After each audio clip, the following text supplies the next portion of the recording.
Commissioners, take your seats.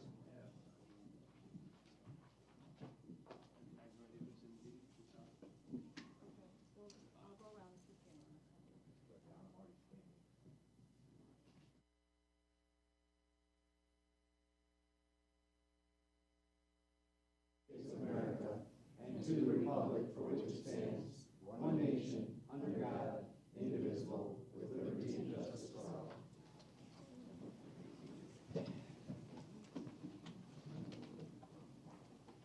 First motion, need a motion to adopt the agenda. Commissioner Arnott, every commissioner has not logged into the system yet. Why not? That's my bad. Commissioner Myjack, Commissioner Leonetti. Just log in, please.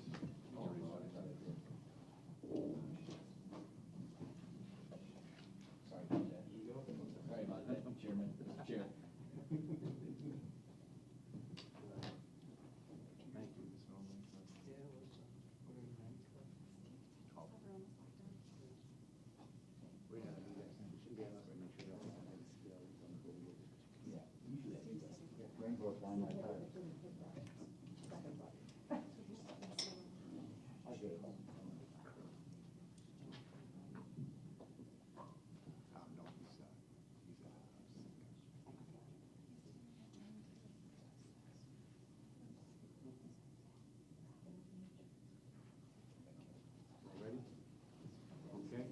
Need a motion to approve the agenda.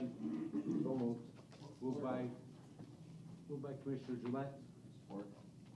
Supported by Commissioner Leonetti. All those in favor, vote on the machine. The iPad. Vote.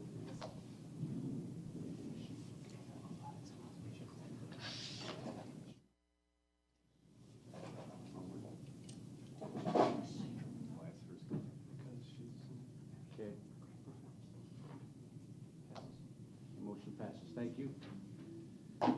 Item 3A is approval of the minutes from April 10, 2017. Approval of the minutes from April 10, 2017. Can I have a motion on those, please? So moved.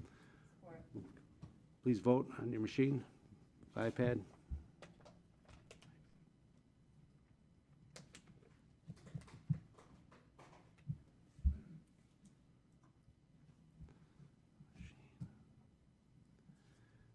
Very good, thank you. Item number 5 is public participation. Does anyone from the public wish to be heard? Anybody from the public wish to be heard? You have 5 minutes. Anyone from the public? Seeing none, we'll close public participation.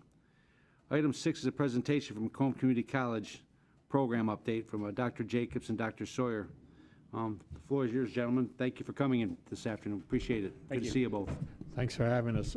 We're both Jim Jacobs and Jim Sawyer, so we're saving the county's money. by Saving an ink. Same name. So we're going to do a kind of joint presentation, which I hope is in front of you. Yes, it is. Good. Okay. And I'll just start off by saying I think most of you know something about Macomb Community College. Many of you have been, students at the college. But just like you, we go through some changes. So what I'd like to do is sort of report on some of the newer developments of the college. Thank you.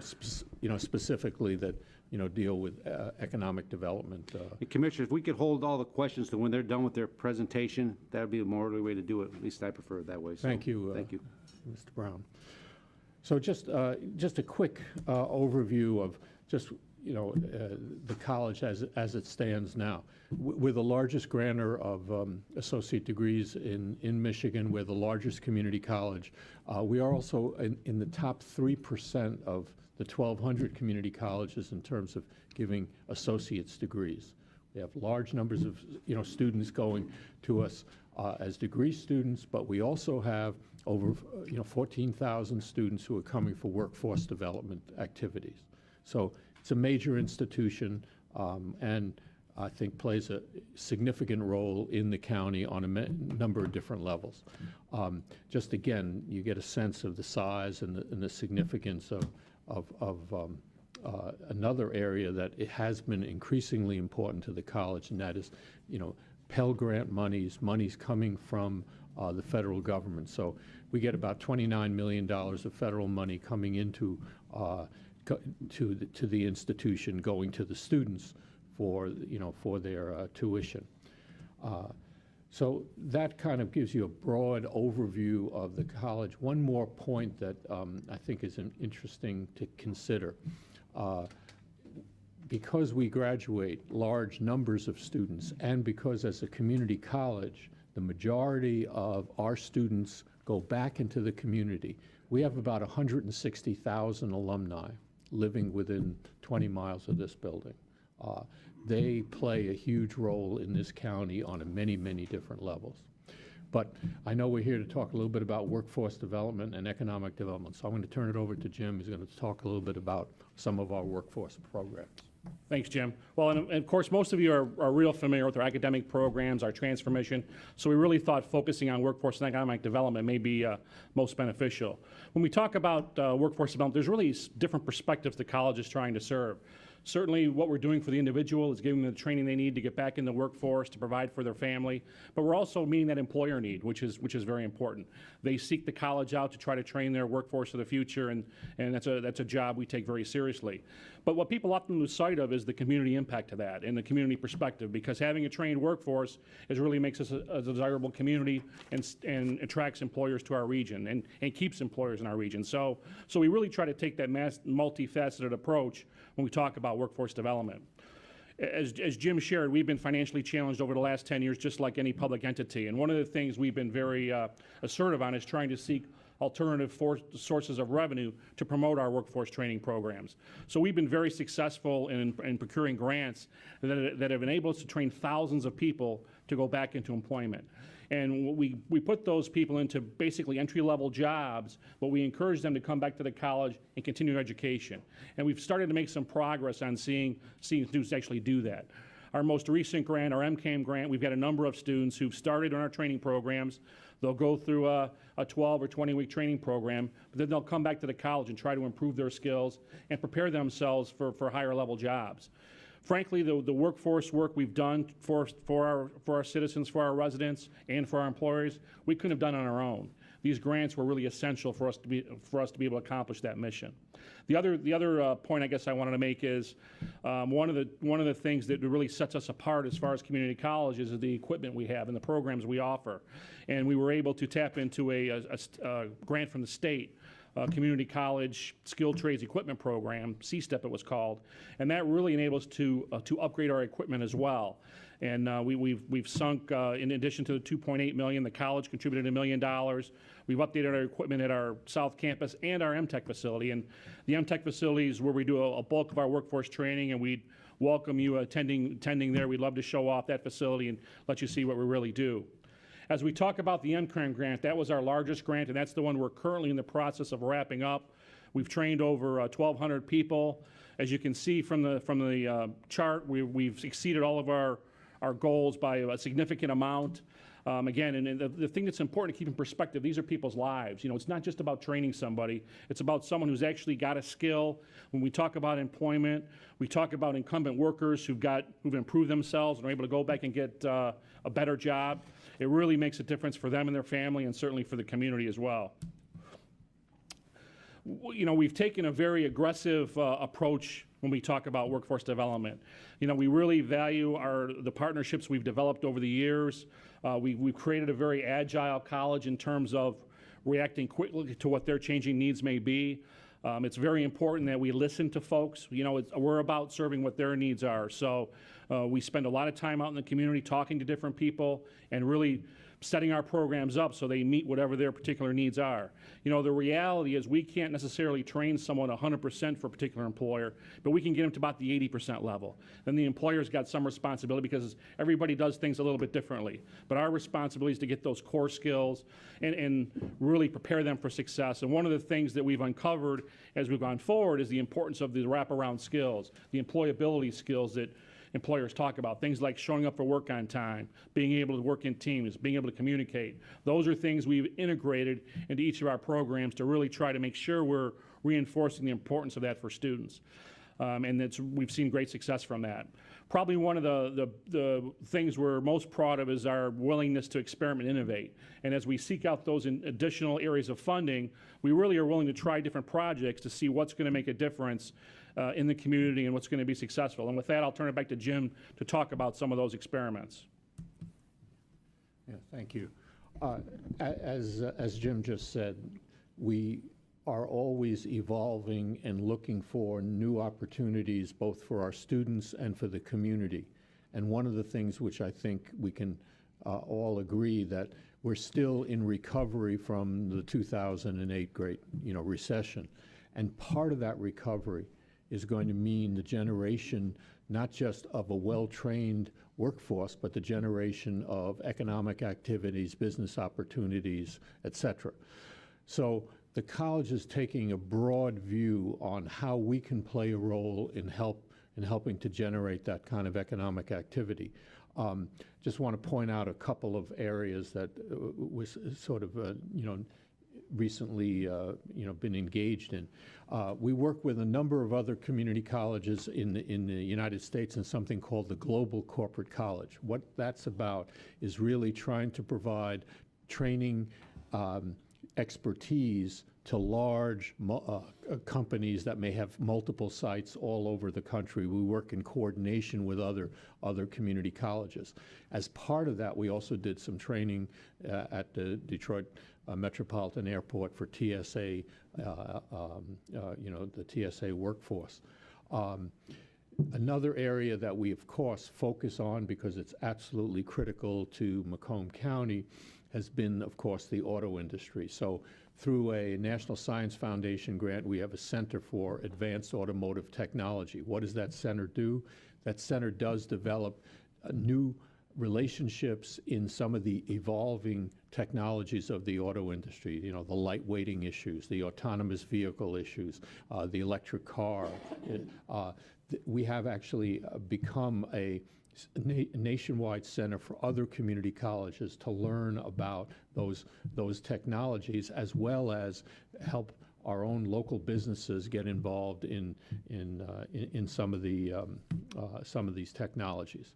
But one of the areas that we've also continued to do is work with other colleges, again, around large projects involving some of the big automobile, OEMs, original equipment manufacturers. So we have things like we're members of the Community College Workforce Consortium, which is a group of colleges that were formed out of the Great Recession to deal with the particular needs of communities that are dominated by the auto industry. We also are experimenting with a very interesting new area. It's called competency-based education, working with a group called College for America, which provides internet opportunities for incumbent workers, people already employed by companies. This area is one that we're very interested in because I think one of the concerns that we've seen in many of the companies is the need for upgrading the skills of their present workforce and doing it in a way in which individuals who work full-time have the opportunity to complete degrees. But the area that I also want to mention that's new to us, but very interestingly, is that we've also gotten involved with what we call the Innovation Fund. This is money which has been set aside by our Board of Trustees, as well as we got a substantial contribution from J.P. Morgan Chase to set up literally a fund that will provide initial capital to startup businesses and businesses that have just formed, provided that they give educational and employment opportunities for our students. So in a sense, we're moving from the supply side to the demand side, literally generating economic activity with some of our own resources so that our students will get the opportunity to work in different areas. And we call this the Innovation Fund. We've been doing this now for about 2 years, and we have some really interesting just data quickly to share with you. This is a fund that's open to all companies or all startup businesses in the metropolitan area. And we've seen, over 169 applicants, both applicants from minority-owned businesses, from women-owned businesses, and the results are kind of interesting. As a result of these companies existence, and we follow them very carefully. We've awarded over 24 different awards. Both revenue has been created by these companies, which has led to full-time jobs for individuals in the community, including our own students. We also participate in another program, Goldman Sachs program, which is a program which is based on providing educational opportunities for small businesses, and we're part of both the selection process, selecting Macomb County companies, and over 22 have gone through the programs, and it's been an extremely successful program in generating economic growth in the community. So I know we're very pressed for time, and we have some very important other presentations that you have to attend to. So if there are any questions, be happy to, Jim and I would be happy to answer them. Yes, Dr. Jacobs, is this a trend? I mean, Macomb County Community College seems to be very cutting edge in a lot of things in terms of, first, just the college campus setting, bringing all the colleges to one place in Macomb County, and that university serves as a leader. But the job training that's going on, is Macomb College unique in that regard, or how are we different compared to other regions? I don't hear much about Macomb Oakland Community College doing much of the same thing. All community colleges, I think, have their toes in the water. I think we're very deep into it, and we're committed on the long haul. In other words, the way we do workforce training and education is somewhat unique among colleges. We combine both the non-credit and the credit side, and we have a very, very deep relationship with, quote, our clients, so that a lot of repeat businesses, and we're also doing work in some of the newer technologies, things that we see unfolding that are, I think, important. Many colleges do some customized training, but they tend not to be, they tend not to look at where the industry is going. And that I think, actually one, to give an example, and maybe Jim can add some, in an area that you all hear about, cybersecurity. Everybody talks about the need for cybersecurity people. We're working with Wayne State University, who has established their Advanced Technology Center right across the street from our South Campus on a program for cybersecurity specifically geared to the auto and defense industries, which are our industries. Very few colleges get it to that level of specialization.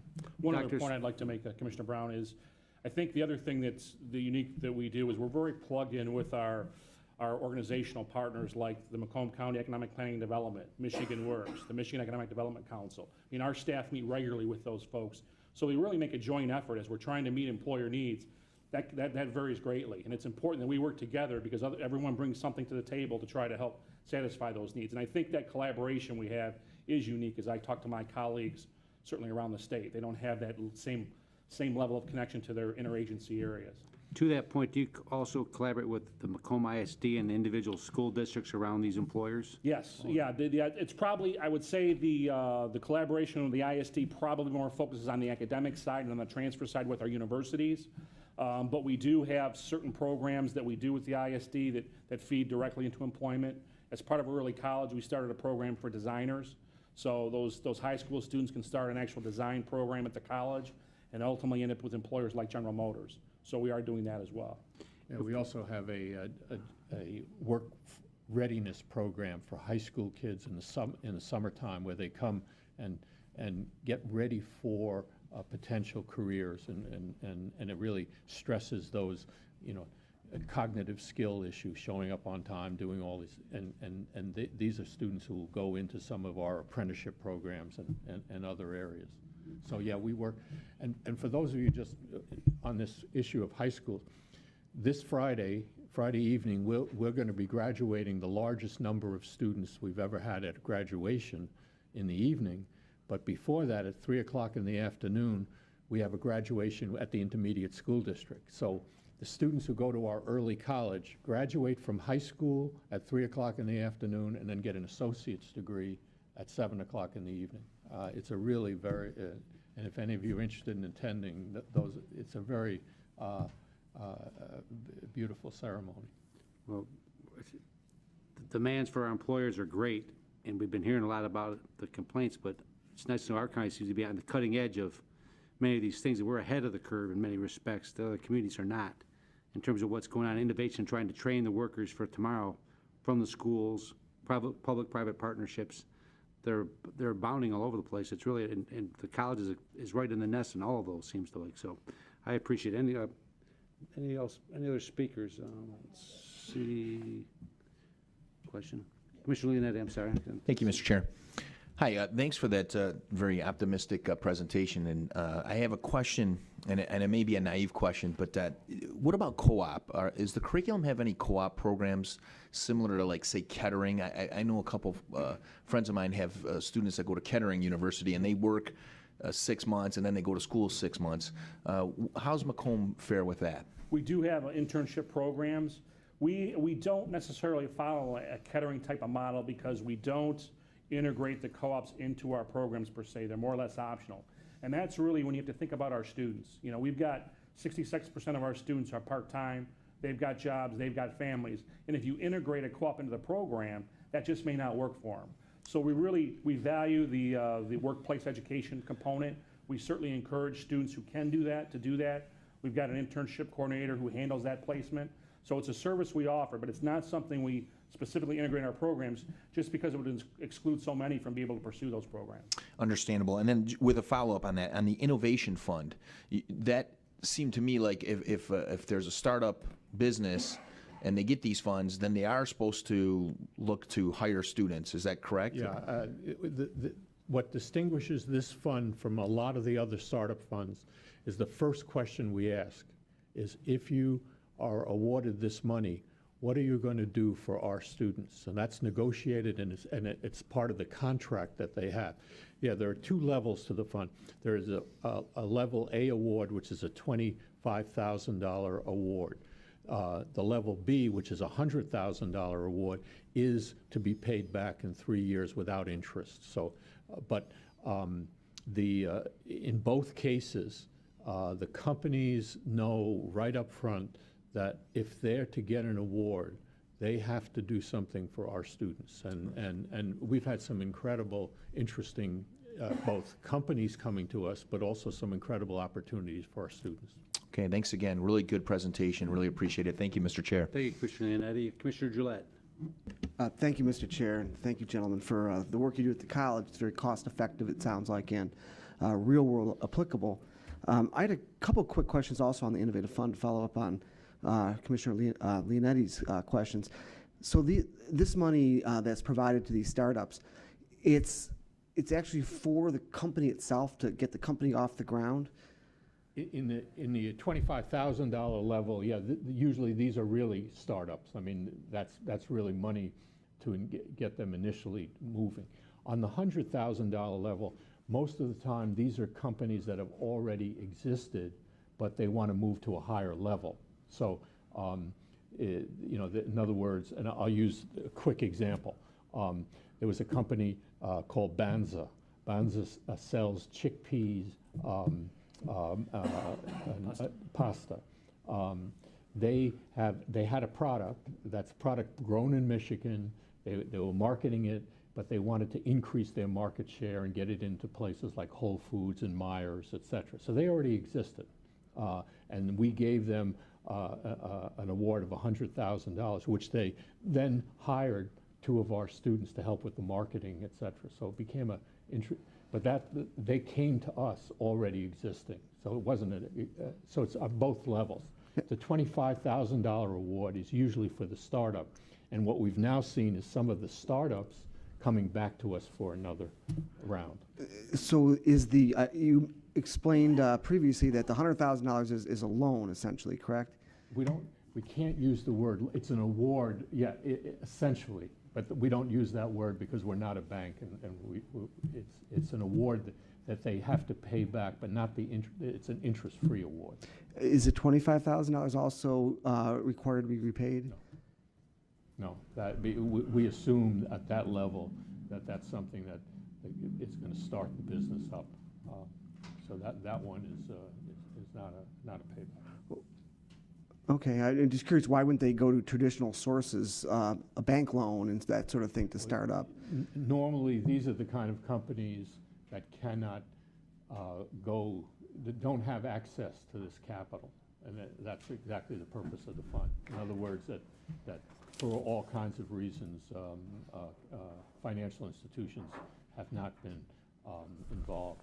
On the other hand, I should also tell you that on the way in which these companies are validated, we have two levels. We have a screening process where individuals from the community serve on committees to help us figure out, what exactly is the niche of this business and how real it is, et cetera. And then we have a selection committee that actually makes the award. On the selection committee are members of financial institutions.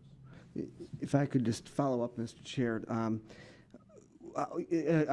you provided information about how many applicants apply. How many of the applicants end up receiving either one of the two grants? So far, 24. 24% or 24 total? Individual. Okay, and 169 companies have applied. okay. Yeah, something like around 170 applied. Yeah. Okay, and what criteria does that review committee use in determining which of those 169 to provide the 24 grants to? It's fairly rigorous. I mean, especially for the $100,000 award. So what kind of considerations? Financial information. We interview the CEO. They have to present to two levels of committees. There's a great deal of behind-the-scenes work, and we also have an entrepreneur in residence who works with them to prepare, prepare their proposal. So, yeah, a number of most of the ideas and most of the companies that come to us are rejected. So far, we've been very lucky. But as you know, in an entrepreneurial situation, there are going to be companies that fail, and we've had that experience as well. Just the last, I guess, two questions. Where does the money for this particular innovation fund come from? Again, as I mentioned, two sources. One, an initial award to us from J.P. Morgan Chase, and then that was matched by our board of trustees. So that's the initial capital, and we hope with the companies paying back that $100,000, it'll be a revolving fund. And how long has it been in place so far? 2 years. 2 years. So we don't really have much data as far as Not yet. the percent that it succeed or not. It's hard to. No, but we have some very interesting. The Abanza is a very successful company now. It's growing, and we also have some very exciting companies. And if I could, just for 1 minute, just share with one story, and I think it's very interesting. It comes from one of our students, because the ultimate goal for us is to encourage our students to come up with ideas. So we had a student who took a class in signing, for deaf people, right? In order to be certified as a person who signs, becomes certified as a person who can sign for deaf people, it's like a pilot's license. You have to have a certain amount of hours of signing. So this student came up with a computer application where students, because in order to practice signing, have to find deaf people. So she set up a kind of marketplace where she's paying deaf people to be available at certain times of the day. So students who are taking these classes can say at 2 o'clock, I'll spend an hour on Skype signing with another individual who's deaf. That little innovation, and she's made it now into a company, and now she markets that inside of the textbooks for the signing classes. She just is going to win another, she got money from us to fund her initially, and now she's developing that into a national business. Great. It's incredible, interesting. Well, thank you, Mr. Chair. If it's all right with you, I'd like to follow up. I'm happy to, if you want to come down and. Yeah, I'd like to look at, I'd like to go at the written criteria for how these determinations are made. Sure. Thank you very much. Appreciate your time.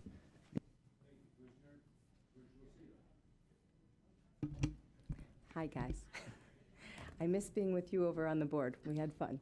I just want to commend you on a great presentation, as always, and I think part of the reason why Macomb is as well-renowned as it is because of the relationships that you have built, Jim, and that you have also built, and I'm sure as you take over, you'll be building more, with the community, with the companies, with everyone.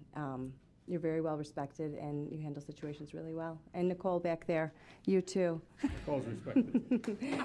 We know, we know you're in there helping out 100%. So, Thank you. great work, and I know from being on the board, it's just an amazing, amazing place to be, and I always look forward to reading about what's happening, the latest. Thank you. Thank you. Thank you, Commissioner. Commissioner Majak. Thank you. Thanks, gentlemen, for coming here today. Thanks for all you do. Jim, congratulations on your retirement. I just have a couple questions. I did go to Macomb College a number of years ago, and I'm just wondering, what is it per credit hour right now? It's going to be, next academic year is going to be $100 a credit hour. $100, really? Because I remember when I went there, I thought it was around $62 or something like that 20-some years ago. So given the fact that when I went to Michigan State, it was about $8,000 a year. Now it's like 26. So universities have gone up 300%. Yeah, So Macomb College has gone up a lot less than that. absolutely. So you're From a value seeing proposition, you know, the. a lot more local value to partners. go to community Yeah, college. Absolutely. And then I noticed, because I do look at your course catalogs every now and then, because I'm looking to take classes every now and then, and I look in your catalog, and obviously there's, seems to be less of the liberal liberal science programs, more the job-skilled programs. So that's changed over time too, obviously, right? I don't know if that's changed. We've got a full offering of general education type of courses because those really feed into our transfer mission, you know, for students who want to transfer to the four universities. So as we develop those types of programs, we really do make sure they transfer. That's critical. We don't want just courses to just kind of hang out there, if you will. Okay. And I have a question now. One of the commissioners mentioned Oakland Community College, and my thinking was Oakland Community College, it seems like Oakland County's more service sector where you need an engineering degree or management or something like that. More of the jobs in Oakland versus Macomb.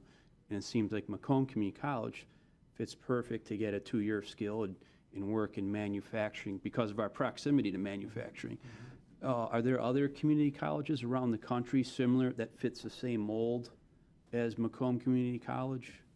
I mean, I think That- there's certainly colleagues that we see as are, in similar kinds of communities. I mean, I think the big issue, like you pointed out, is a good community college tries to understand its community and come up with programs. So, Lorraine Community College outside of Cleveland is a colleague of ours. Arbor College outside of Chicago. Generally, Midwest, large, comprehensive community colleges. And those are the colleges that are in this consortium with us called Community College Workforce Consortium. And we kind of learn from them, and they also help, we also lead them in certain things. I think you put your finger on an important point. We can only be successful if we understand this community. And as Jim mentioned, that's one of the reasons why the county is so important to us, because we need to work together. And that, I think, is a very important advantage that Macomb County has compared to lots of places around the country. In other words, we're in sync with the Planning Commission. I think we take seriously what the commissioners here do, and the more we can present ourselves seamlessly and have the same goals, the better off our students are going to be, and the better off the community is going to be. Interesting. I have another question. The Michigan, the tax credit for the film industry that lasted for, I believe, about 5 years in Michigan, I guess my question is, do you, Professor, did you see benefits in our community? Because at one time, I did see Macomb Community College's course catalog offerings. I saw a lot of classes relating to the film, acting, directing classes. And it's almost like I saw a new industry spurring up, and of course they cut the tax credit, which meant that whole industry went away. And I'm just wondering, did Macomb County or Michigan lose out on something that could have potentially been pretty good? That's a broader question, I guess. I can speak to what we did at the college and how we Right. approached that, because that that kind of emerged out of nowhere. And the way we tended to do something like that is, and in this case, we started with non-credit programming. So we did have a variety of offerings, but we never created an academic program because that is much more significant, right? That's where the credits and your billing transfer programs and so forth. But that's our way of testing out a concept, if you will, and seeing if something's gonna gain steam. So we did have some students go through those programs, and some students got jobs, but those jobs were very temporary in nature. It really didn't generate sustainable wage jobs over the long haul. And that's a criteria for us to develop an academic program. There really has to be sustainable jobs at the back end. And had that continued and continued to evolve, we may have ended up there one day. But to the point you made, once the tax credits went away, the whole industry kind of dried I up. just think we missed, I had an opportunity when I was not a county commissioner to just be an extra in a movie, and I learned so much. You learn so much more than just reading it and hearing reports, and saw firsthand, and it's too bad that, I think we missed out on so much. And if you look at the amount of money manufacturing gets in tax abatements and incentives, it is very great, versus what the film industry was getting was very little, and that was just the startup of this whole new thing, and you're exactly right. Another question or two, the funding here for these grants, these federal grants, are any of those in jeopardy with the new administration at all? No, those are mostly done. We're in the midst of wrapping up the last one. The $24.9 million grant ends in September of this year, so we don't envision anything impacting that through the end of the grant. Okay, and another question, your enrollment at the community college, it seemed like 10 years ago when there was a recession, enrollment goes up. Of course. And when times get better, enrollment goes down. So is that true, and can you explain that? Yeah, well, I mean, again, the tradition is that we're counter-cyclical.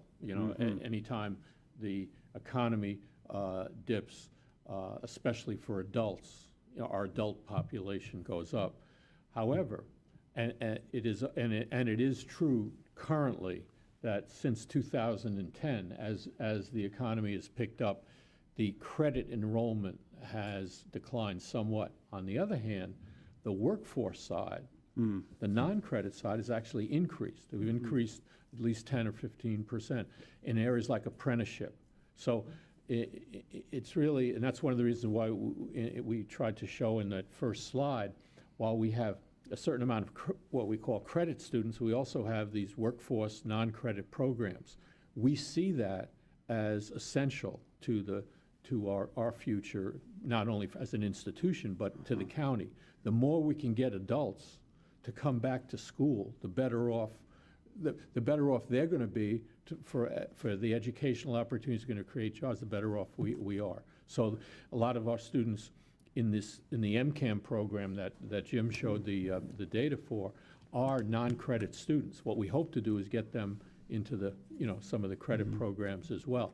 And one more thing just about this to keep in mind, what's also changed is that a great deal of our students who are in the workforce programs want a 4-year degree.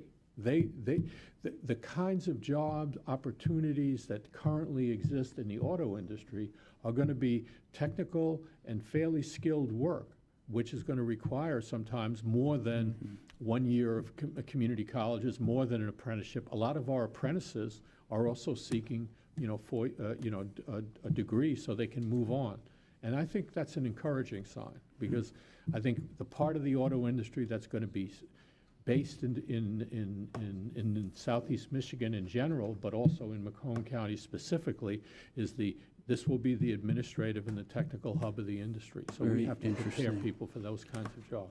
One final question, your thoughts, what would you sort of define economic recovery? And I'll maybe let you answer this. I've seen some data, I don't know how accurate it is, that showed wage growth in Southeast Michigan has been slower in Macomb County than other areas.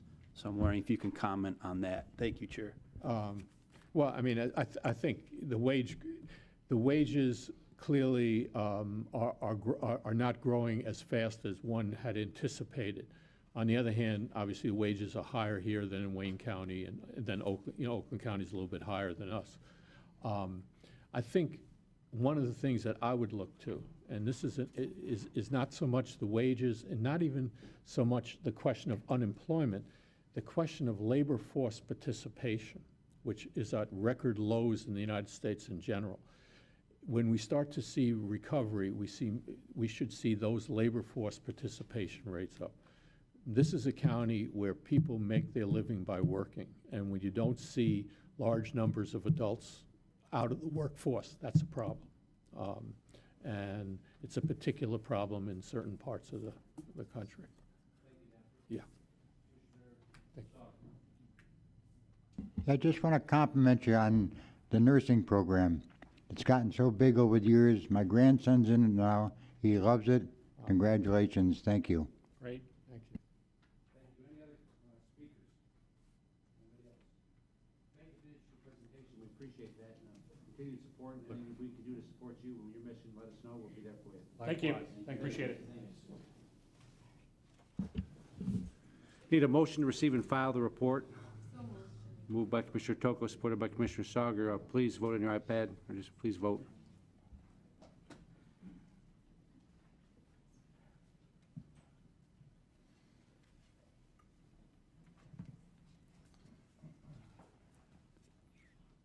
Okay. Thank you.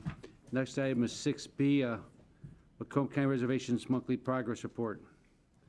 Andrew? Or Mr. Deldin? Briefly, thank you.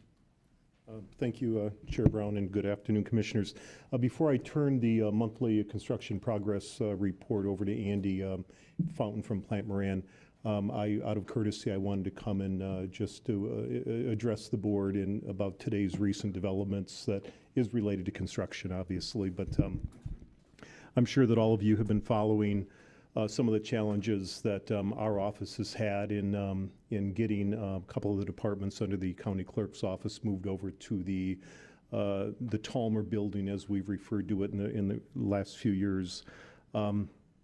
So I wanted to let you know, you probably read or saw last night that the county filed suit against Clerk Spranger yesterday, really as a way to hopefully, hoping that the judge would compel her to begin packing, because we have movers and technology people flying in this weekend to move everything over, because our goal all along as we go through this construction is to not interrupt business or services for the public.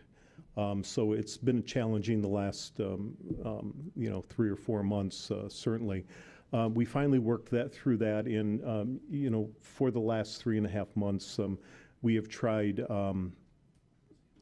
so many times to have some productive conversations, to come to some form of agreement, to get them to understand that, this weekend is the culmination of 2.5 years worth of design, amendments to design, tweaking the design, bidding it out, procurement, and financing through your support, this plan. And it took 2 years to do that before the hammer even hit the wall.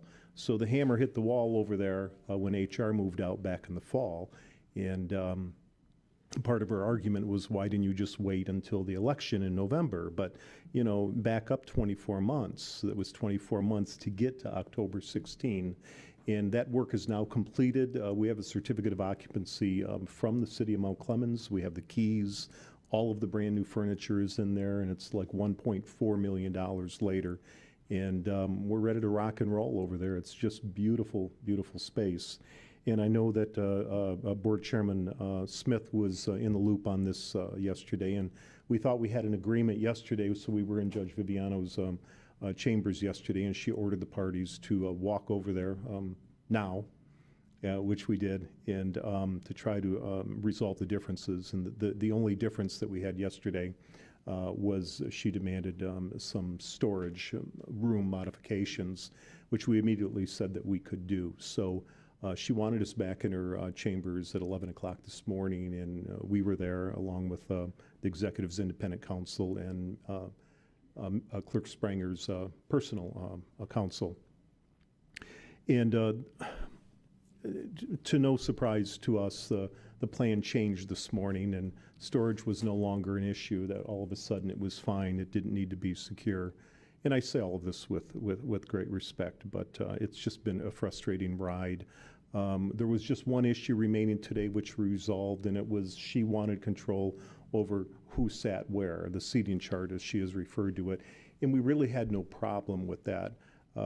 I had asked her on repeated occasions the last 3 months to provide me a seating chart so that when the movers come in this weekend, they know where to put the person's contents from their desk. They know what cubicle to put them in, but more importantly, they have to switch a network over at the end of the workday on Friday, and they have to switch it over to the new building, and I don't know what all of that means, but they needed MAC addresses from certain, with persons' names on it, so that they could put the right computer in the right address come Monday, so people aren't sitting in a cubicle with their contents, but they can't log into their computer because it was configured somewhere else in the building. So she would not give this to me, so I had submitted one to the technology company a couple of months ago. And I think now that she came to the realization that both Vital Records and Register of Deeds was moving over there, her only issue this morning was, I want to be able to determine who sits where. And that is not anything that's, within either one of our purviews or authorities to determine. I mean, the people we work for can tell us where we're going to sit every other day. Well, not you people, but at least for me anyway. So that's nothing that we wanted to get involved with, but we just needed to tell the technology company. We had to give them a plan, a default plan, so to speak. So that in a nutshell, I probably didn't mean to go into the weeds that much, but I know you've been reading a lot about it, and most of, I think, for all intent and purposes, the media articles have been fairly accurate, but I just wanted to open up for any questions about maybe something you've been wondering about that maybe we didn't cover. But it's our hope that the building will be open for business Monday morning. So. Good. Thank you for the report and information.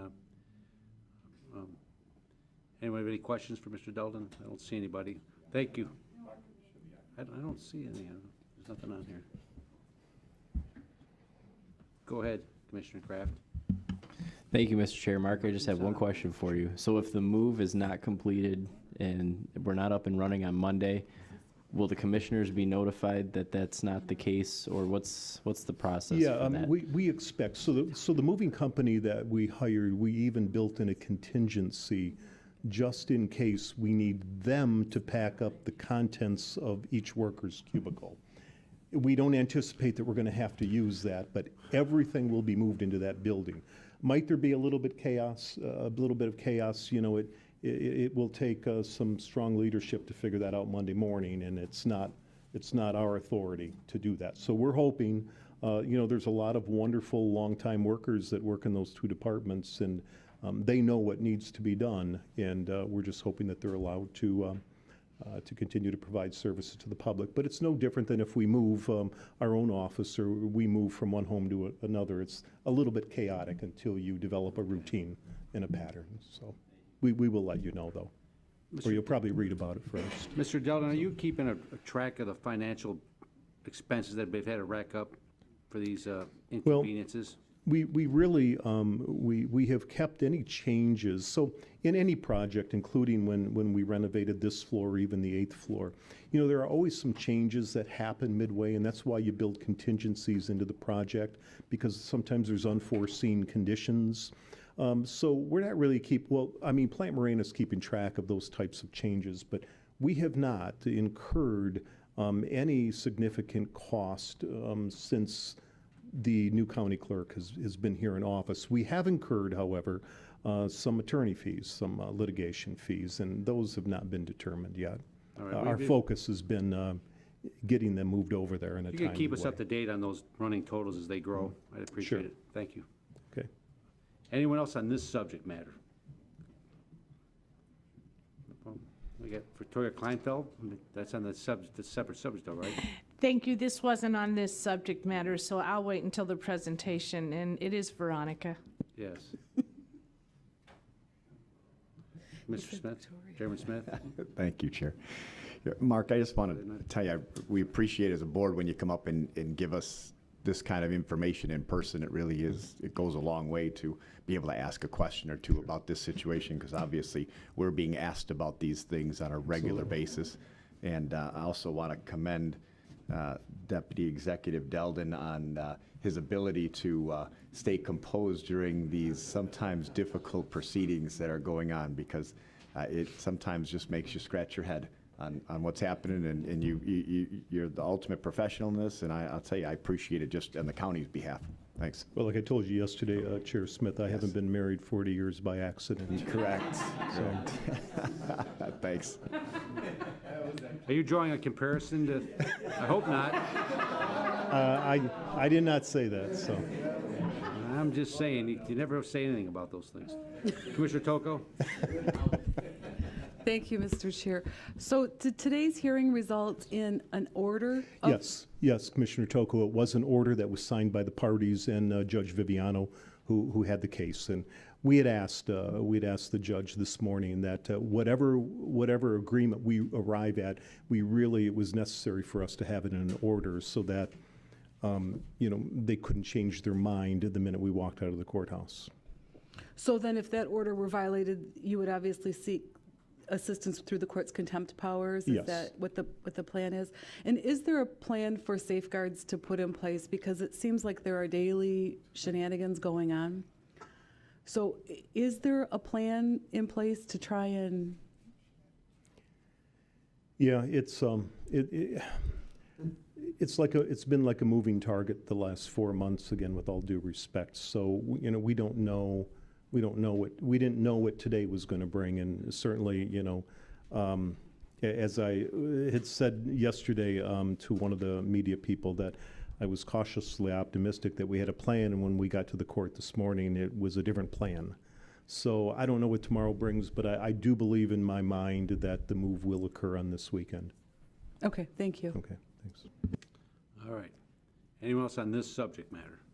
All right. Thank you, Mr. Good. Deldin. Thank you very Appreciate much. I'll turn it over to Andy now. Okay. Can you get a motion before he speaks?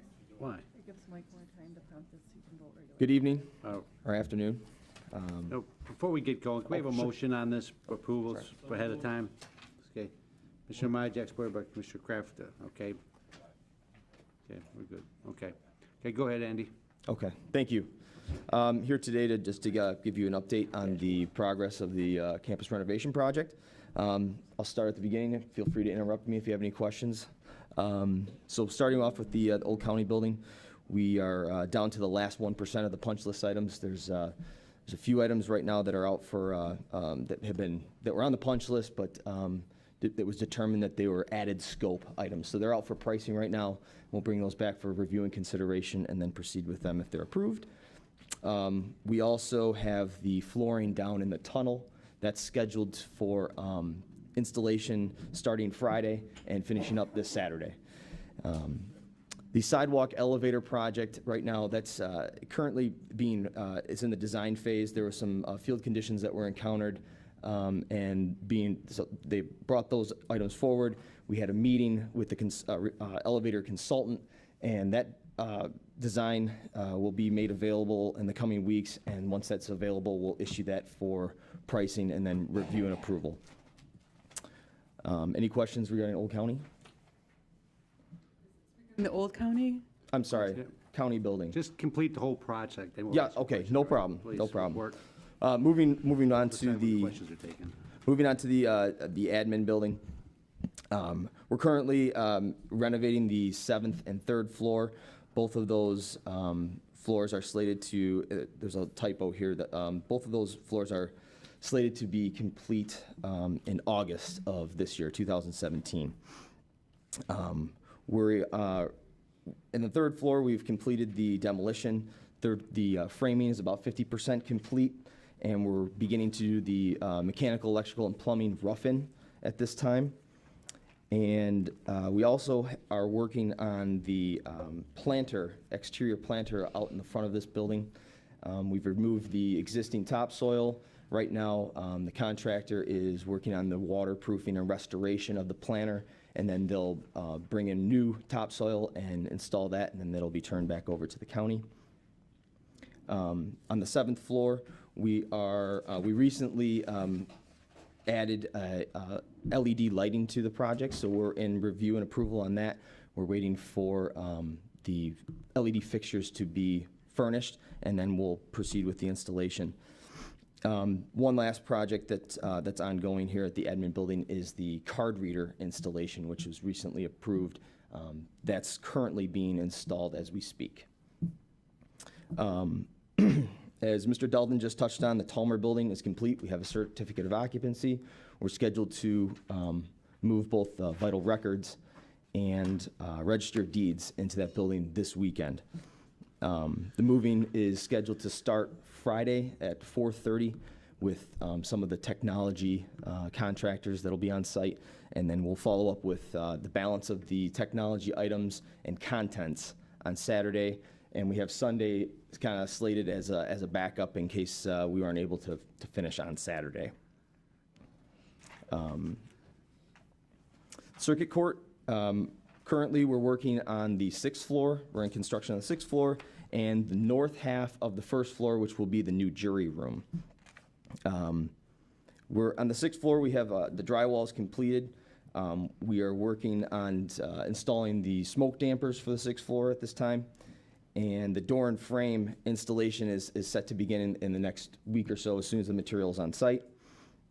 The north half of the 1st floor at the Circuit Court, the framing is in process at this time, and we're also working on the mechanical, electrical, and plumbing rough-ins for the 1st floor. The Clemens Center currently is, that project's on hold.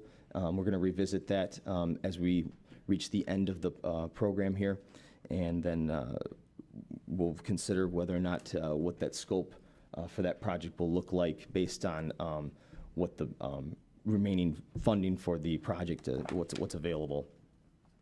The existing parking deck, the site restoration is underway. We've had there was some underground storm drainage that needed to be completed, and that's taken place. We also had some topsoil that needed to be imported to the site. That's complete, and we're in process of doing the final fine grading and then seeding for that site.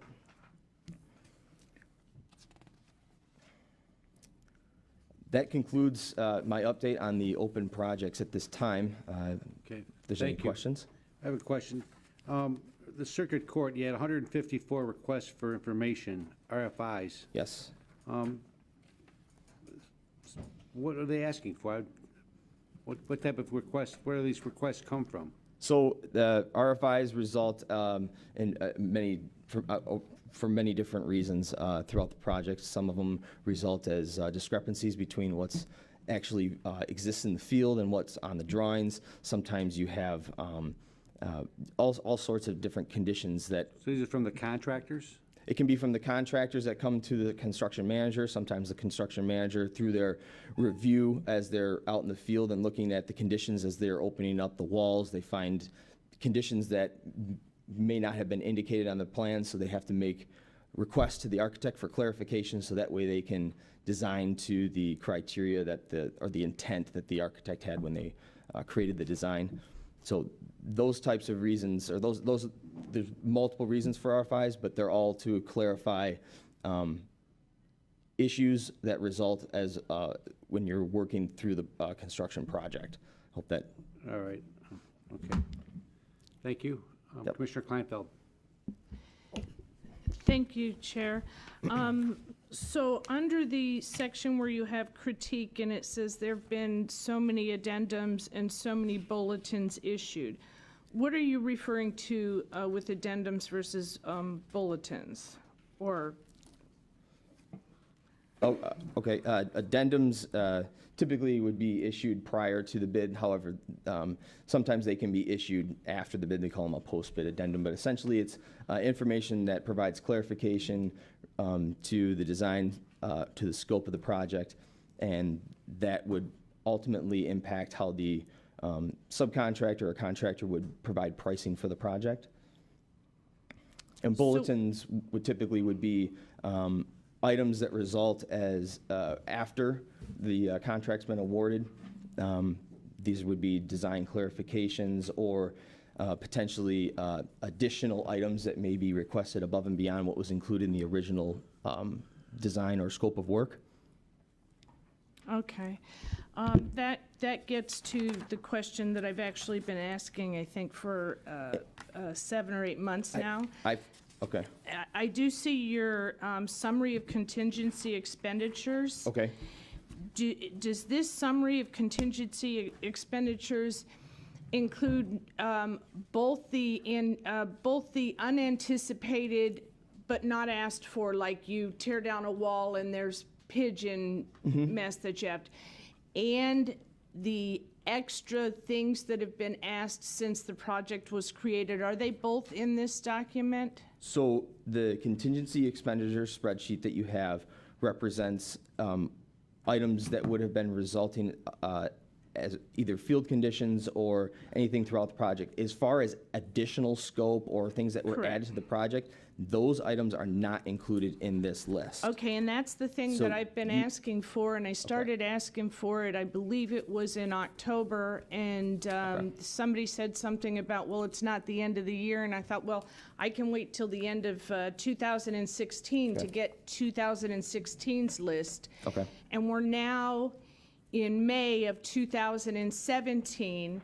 I didn't get 2016's list. I would like what the changes were, as well as the cost of those changes, what the additions were to the project, as well as the cost of those additions in each building. And then from that, if I need further clarification, I'll ask administration to give me, who requested it. But I don't think I should be asking that of you. So, but I'd really like to get this because I'm now 7 months in, and probably the next time you give us an update, if I don't have that in my hand, I might not be. I don't know. Some commissioners say I get a little testy once in a while. Is what I get. I'm trying to not be that way.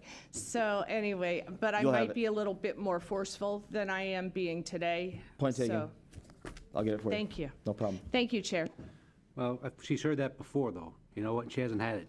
So I don't know what the problem is getting information, but you could, get that next time. We'd really appreciate it. Okay?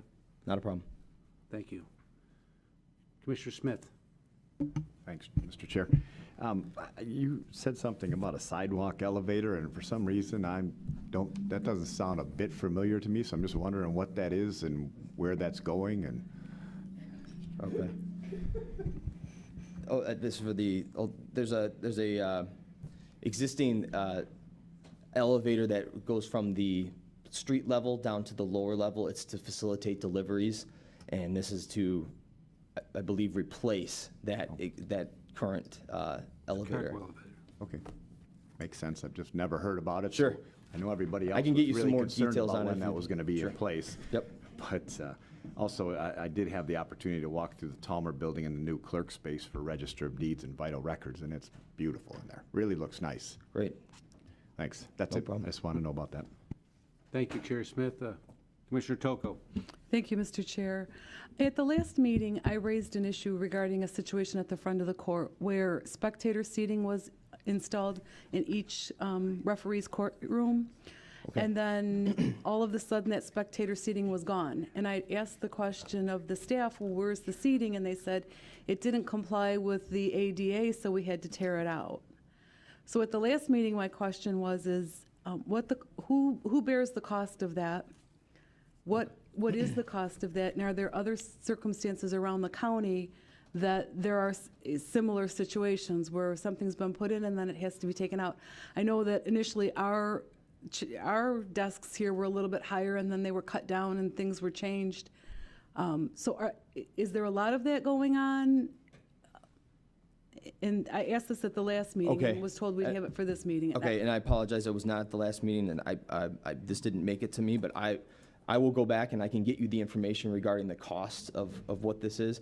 But if you're, to answer your second part of your question, this front of the court's the only area that I'm aware of where that condition exists, that condition existed. And the original plan was that we were going to revisit the layout of the room and make sure that dimensionally if we could reconfigure the way that the casework or furniture was laid out to accommodate the ADA requirements. That was how we approached the situation. However, after talking with Mr. Blom,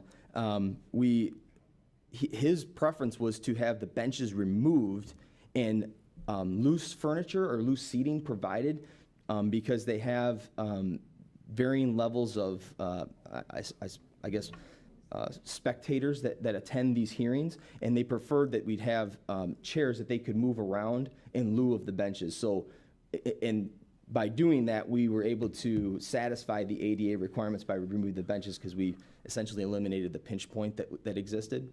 So I just wanted to make sure that I clarified that we were approaching this as we could reconfigure this and make it work. However, at the request of Mr. Blum, we removed the benches and provided chairs. Okay, so if you could get the cost of that, and then Yep. who bears that cost? I mean, they were lovely benches, and I'm sure that Right. a lot of work went into installing them and then removing them, and then what happens to them? I mean, I can tell you that those benches were removed and they were turned over to the Facilities and Operations Department, so they are still within the county. There was some discussion of whether they could be repurposed for another location within the county. okay, and then how does that happen, that we do this grand project and then it's not in compliance with the ADA? I mean, how does that, Right. Well, from what I understand, that when we went to go back to do to see how we could reconfigure it, the plan was to go through that activity and find out exactly how we got from an ADA compliant design to a non-ADA compliant delivery. There's several factors that can play into that, and I can go back and I can do that research for you and provide you that information. okay, thank you. Okay. Thank you. Thank you, Commissioner Toko. Anyone else? Commissioner Sawyer. Just got one question. When is the Elections Bureau moving from there where they're at now? The Elections Department? Yeah. Currently, the plan was to get the Register of Deeds and the vital records moved over to Talmer. And then after Register of Deeds vacates the Clemens Center, there's some minimal renovation that the Facilities and Operations Department wanted to complete. And then once that's completed, we're going to move the Elections Department over to what's currently the Clemens Center. So I've been in conversations with Lynn and Ben from the Facilities and Operations Department. We anticipate that within a few months that we would be moving elections over to the Clemens Center, provided they're able to complete their work and everything's ready. Thank you. No problem. Thanks, Mr. Chair. Thank you. Anyone else? Seeing none, need a motion to receive and file? Moved by Leonetti, supported by, oh, you do? Okay, very good. I'm efficient, that's right. All right, please vote.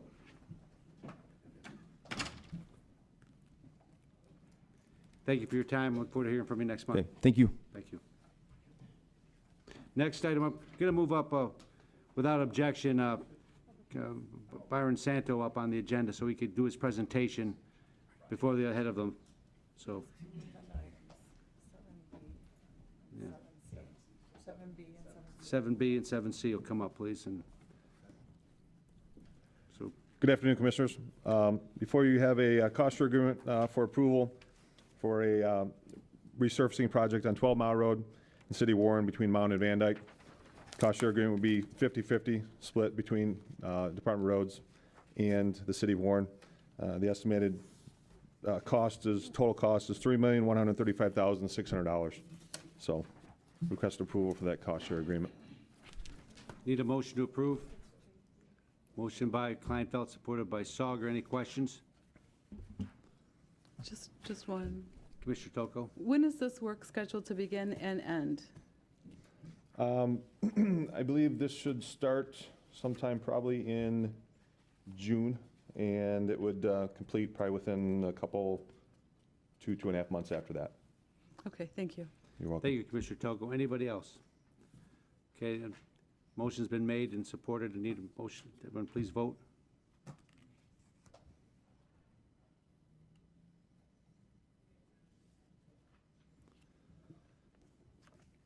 Thank you very much. It passes. Next item. Second item is a contract for the 2017 Special Pavement Marking Project through our Traffic Department. Bids were taken. RS Contracting came in at a total bid cost of $138,575, which was $35,120 underneath the engineer's estimate. So seeking approval for the contract for RS Contracting. Need a motion on that, Commissioners? Okay, thank you. Lucido and Leonetti. Any discussion on this item? Commissioner Tocco.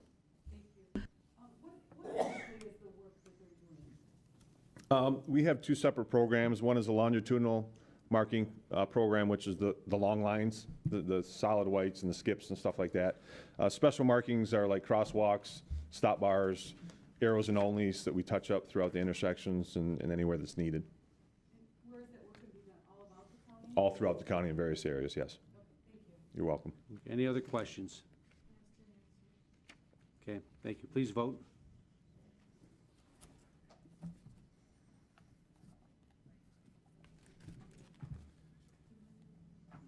Thank you, Mr. Santo. We appreciate it's been passed. Thank you very much. Appreciate Have a great night, Commissioners. Carry on. Thank you. All right. Item numbers, go back up to number 6B, Facilities and Operations, Lynn Briggs, 6C, excuse me. Good afternoon, Lynn. Good to see you. Hi.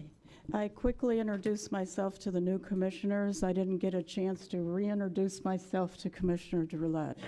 But my name is Lynn Arnott-Bryks, and I'm the Director of Facilities and Operations Department. Our administrative offices are located at the Hall Road Warehouse Facility, which is at Hall Road and Vickwards Drive.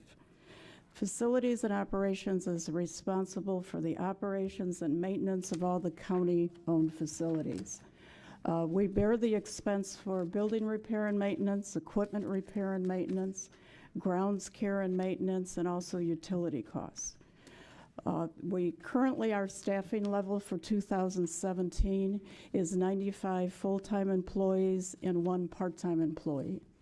We have skilled trades personnel on staff, boiler refrigeration personnel, we have custodial staff, and we also have security staff. Our current 2017 budget is approximately $15.8 million. We currently oversee the building-related items contained in the capital plan. And I was going to briefly go over the items in the capital plan for 2017. I won't talk about the downtown project since Andy just gave an update on that project. But the building-related items in the 2017 plan is approximately $32 million, which bulk of that being the downtown project. I have to take my glasses off so I can see close up. But the first item for 2017 was the administration building booster pump replacement.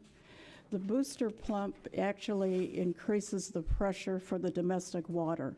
So it provides the domestic water to the upper floors of this building. This project actually has been completed. It was completed about 3 weeks ago, and we elected to perform this work with in-house plumbing personnel. The Sheriff's Marine Patrol Boathouse. We wanted to replace the furnace in the air conditioning system.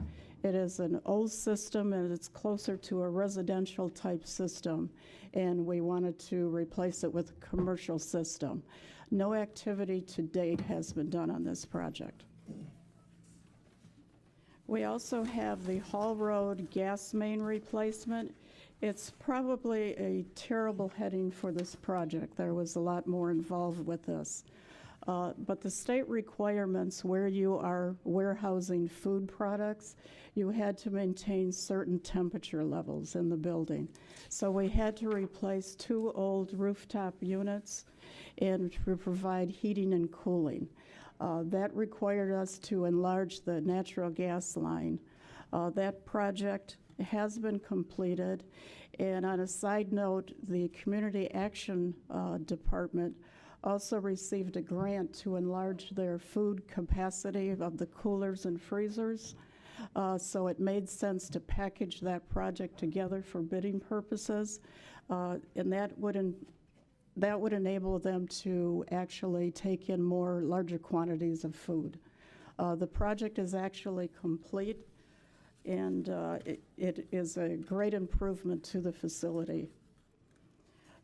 Also, we have packaged the next several items we packaged together for bidding purposes involves the jail. We have the renovation of primarily the D block area, which is one of the oldest areas of the jail. And we also folded in some mechanical improvements to the jail. And one of the improvements centered around the new dish tank is to address the ventilation to that new dish tank. We also renovated the old dispatch area. When dispatch relocated to Comtech, the sheriff was able to actually assess his needs, and they were in dire need of interview rooms, rooms to conduct polygraph, and they also lacked an awful lot of soundproofing in those areas to conduct those type of functions. We also packaged together the replacement of the stainless steel showers. It's a very hard-use facility. We were starting to, the seams were giving out. Over the last few years, we welded the seams, but you've already have a weak point in the shower system.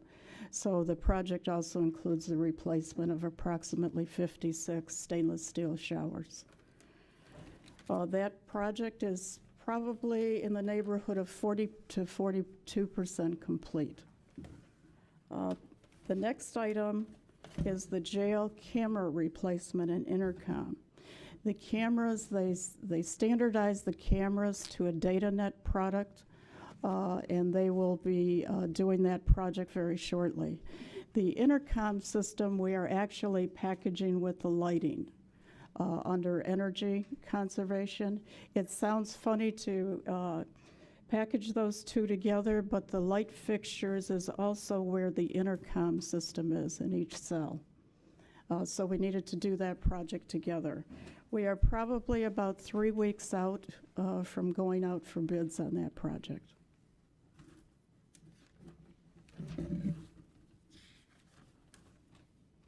The juvenile court, the replacement of the VAV boxes. Those are actually variable air volume boxes, and they control the airflow. These boxes are located in the ductwork, and you can control the opening and closing of the dampers. And what you would then want to do is put DDC controls so you can integrate it into a building management system. No activity to date has been done on these projects. Also, our intent was to do it with in-house labor.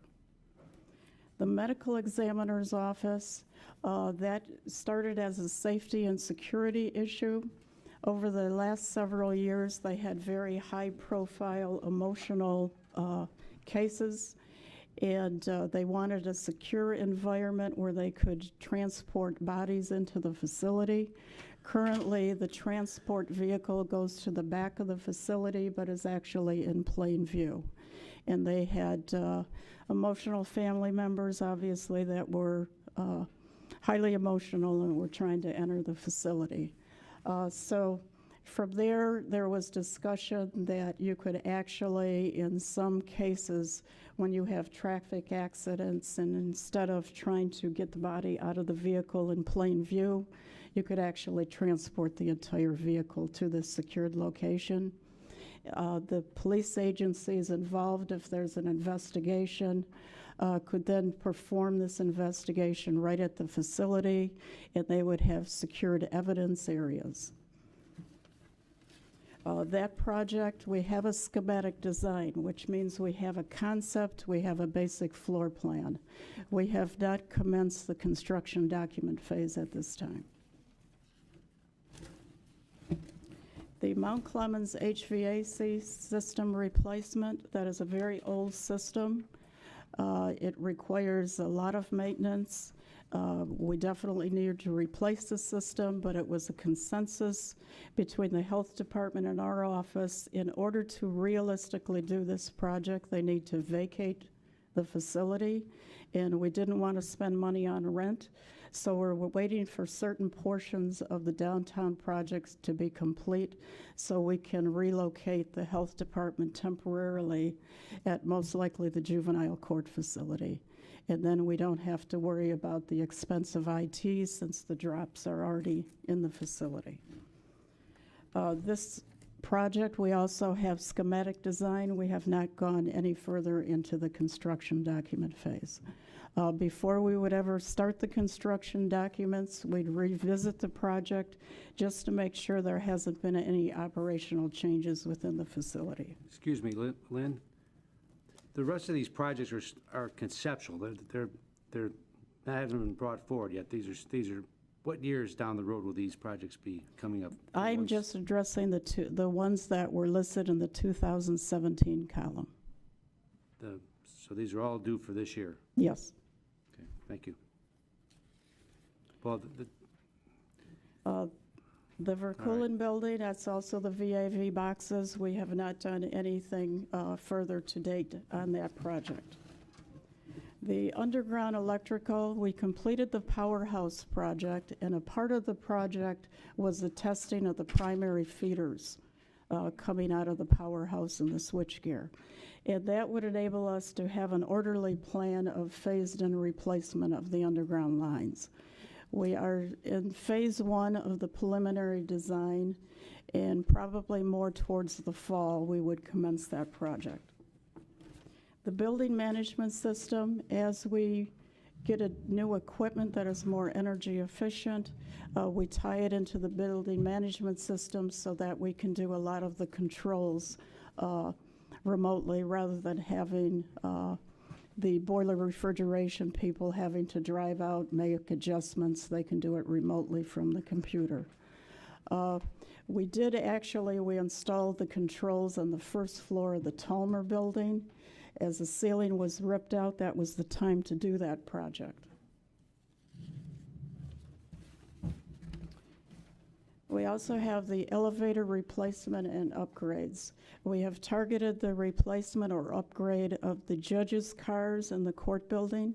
And not only is it the judges' cars, they also use these elevators for the transport of inmates. The energy conservation, as I indicated before, we would like to change the lighting at the jail to LEDs. We also replaced and went to LEDs for the exterior lighting at the Verkulen building, and also the Hall Road warehouse facility in the office area. Our personnel, our electrician personnel actually completed the project. In the warehouse area, there is a contractor, and that is in progress right now. The lift station, we have 2 sewage lift stations. Lift stations pump sewage from a lower elevation to a higher elevation in order for us to get to the Mount Clemens sewer system. We have 2 primary pumps on the Elizabeth lift station, which is our major lift station. In front of those pumps, we also have shredders, commonly referred to as muffin monsters. And they shred up any debris coming down the system, and it will chop up blankets, sheets, magazines, and that's what we see coming into the system, frankly, from the jail. So in the old days before the shredders, those blankets and sheets would get hung up on the pumps and stop the pumps. We have an extra pump and a shredder that we have at the Hall Road warehouse facility. In the event we lose a pump, we can quickly put the standby pump in place. And we typically do not replace these items. We have them rebuilt, and then that will sit there and standby. And also the shredders, sometimes the shredders break down, but also every few years you have to sharpen the blades of the shredder.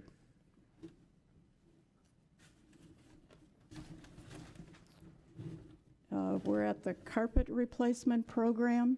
That is a fund used for carpet replacement. We are targeting the balance of the court building. It makes sense while we're doing LED lighting in all the floors to actually replace the carpet. The carpet has been ordered, and we're just waiting for the appropriate time for installation. The parking lot resurfacing, we just recently went out for bids, and they're in the evaluation stage.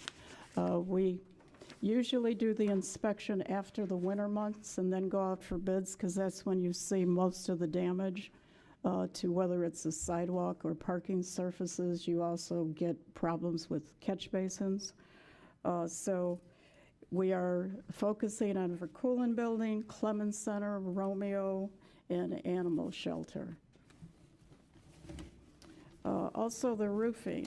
We have held off on the penthouse roof, but we did redo the 4 smaller roofs that the peregrine falcons tend to nest in.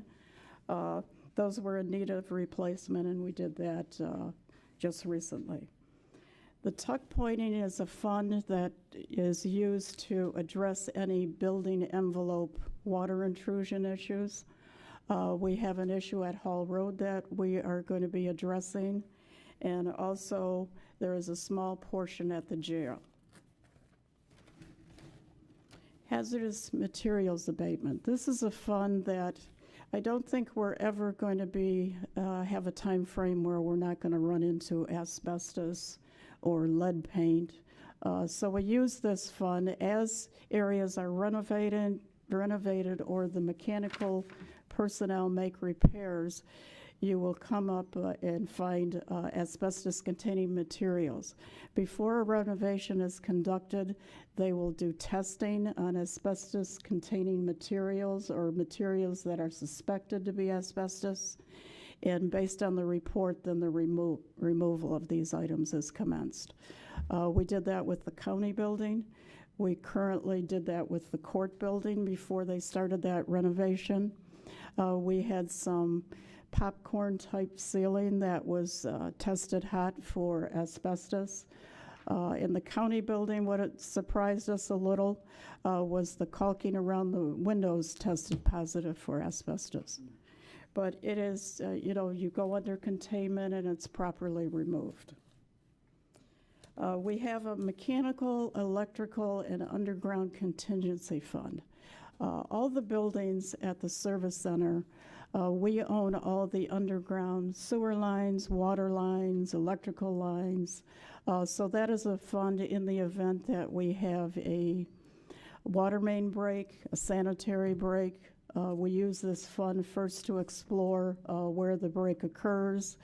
Sometimes we utilize cameras to find out where the break is, and then the repairs are commenced.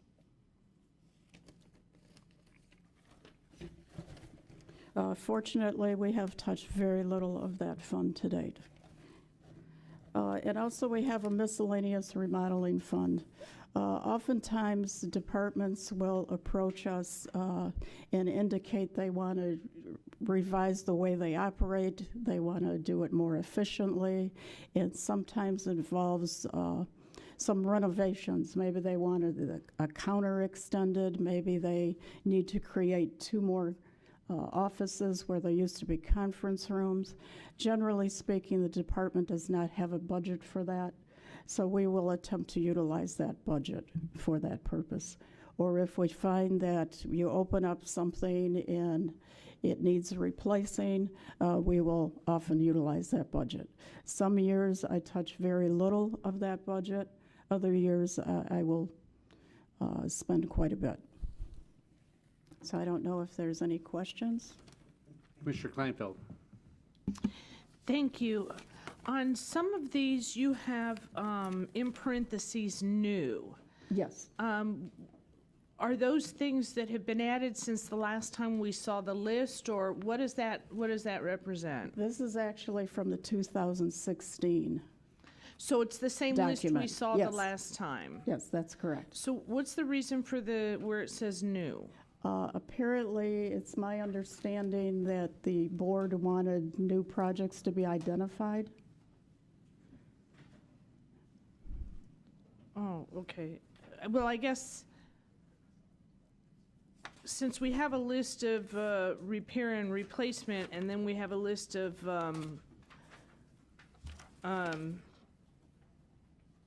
well, I didn't see the difference. Oh, and then we have a list of ongoing building maintenance projects. I guess I didn't know what the difference is. All right, thank you. Thank you. Chairman Smith. Thank you, Mr. Chair. Hi, Lynn, how are you? I have a question. We were speaking about energy efficiency and LED lighting. I know that a lot of this floor was retrofitted with LED lighting, but not all of it. Yes. When we were up here. And I know that there's a pretty short time frame of payback for that. And I'm just wondering why, when we were working up here, and I just noticed this recently, why we didn't do the whole thing at once. It should have been done, and we will do that with in-house personnel. Okay. And is that something we're doing all over the county? I mean, obviously, that's a great, pretty easy to find, I think it's a 4-year maybe recovery on. Yes. Okay. Yeah, what happened, like the 7th floor, what we found out in the bid documents, they were addressing LED lighting only in the areas where renovation was occurring. Mm-hmm. And so we were able to catch it on the 7th floor. We want to do the entire floor. We want to do the entire building. Right. Okay. Great. Thanks. Thank you, Mr. Chairman. Commissioner Leonetti. Thank you, Mr. Chair. On page 10 of your handout here that I have, it's under software upgrades and replacement. You have that here? I'm happy to announce that is for the IT department. Okay, so that's not something you could answer then, is what you're saying? I doubt I could answer it. Okay, all right. I don't know why we're upgrading to Windows 7 when we're already at Windows 10. So, all right, we'll maybe get the IT department. The federal government. Okay, you got it. All right. Thank you, Mr. Chair. Thank you. Anyone else? Thank you for the detailed report. We appreciate it. A lot of work going on. Big county, we got lots of stuff to do. And I was going to announce that I think Steve Schmiegel is going to be presenting a revised capital plan for the July meeting. Very good. Thank you. Need a motion to receive and file. Moved by Commissioner Toko, supported by Commissioner Gillette. Please vote.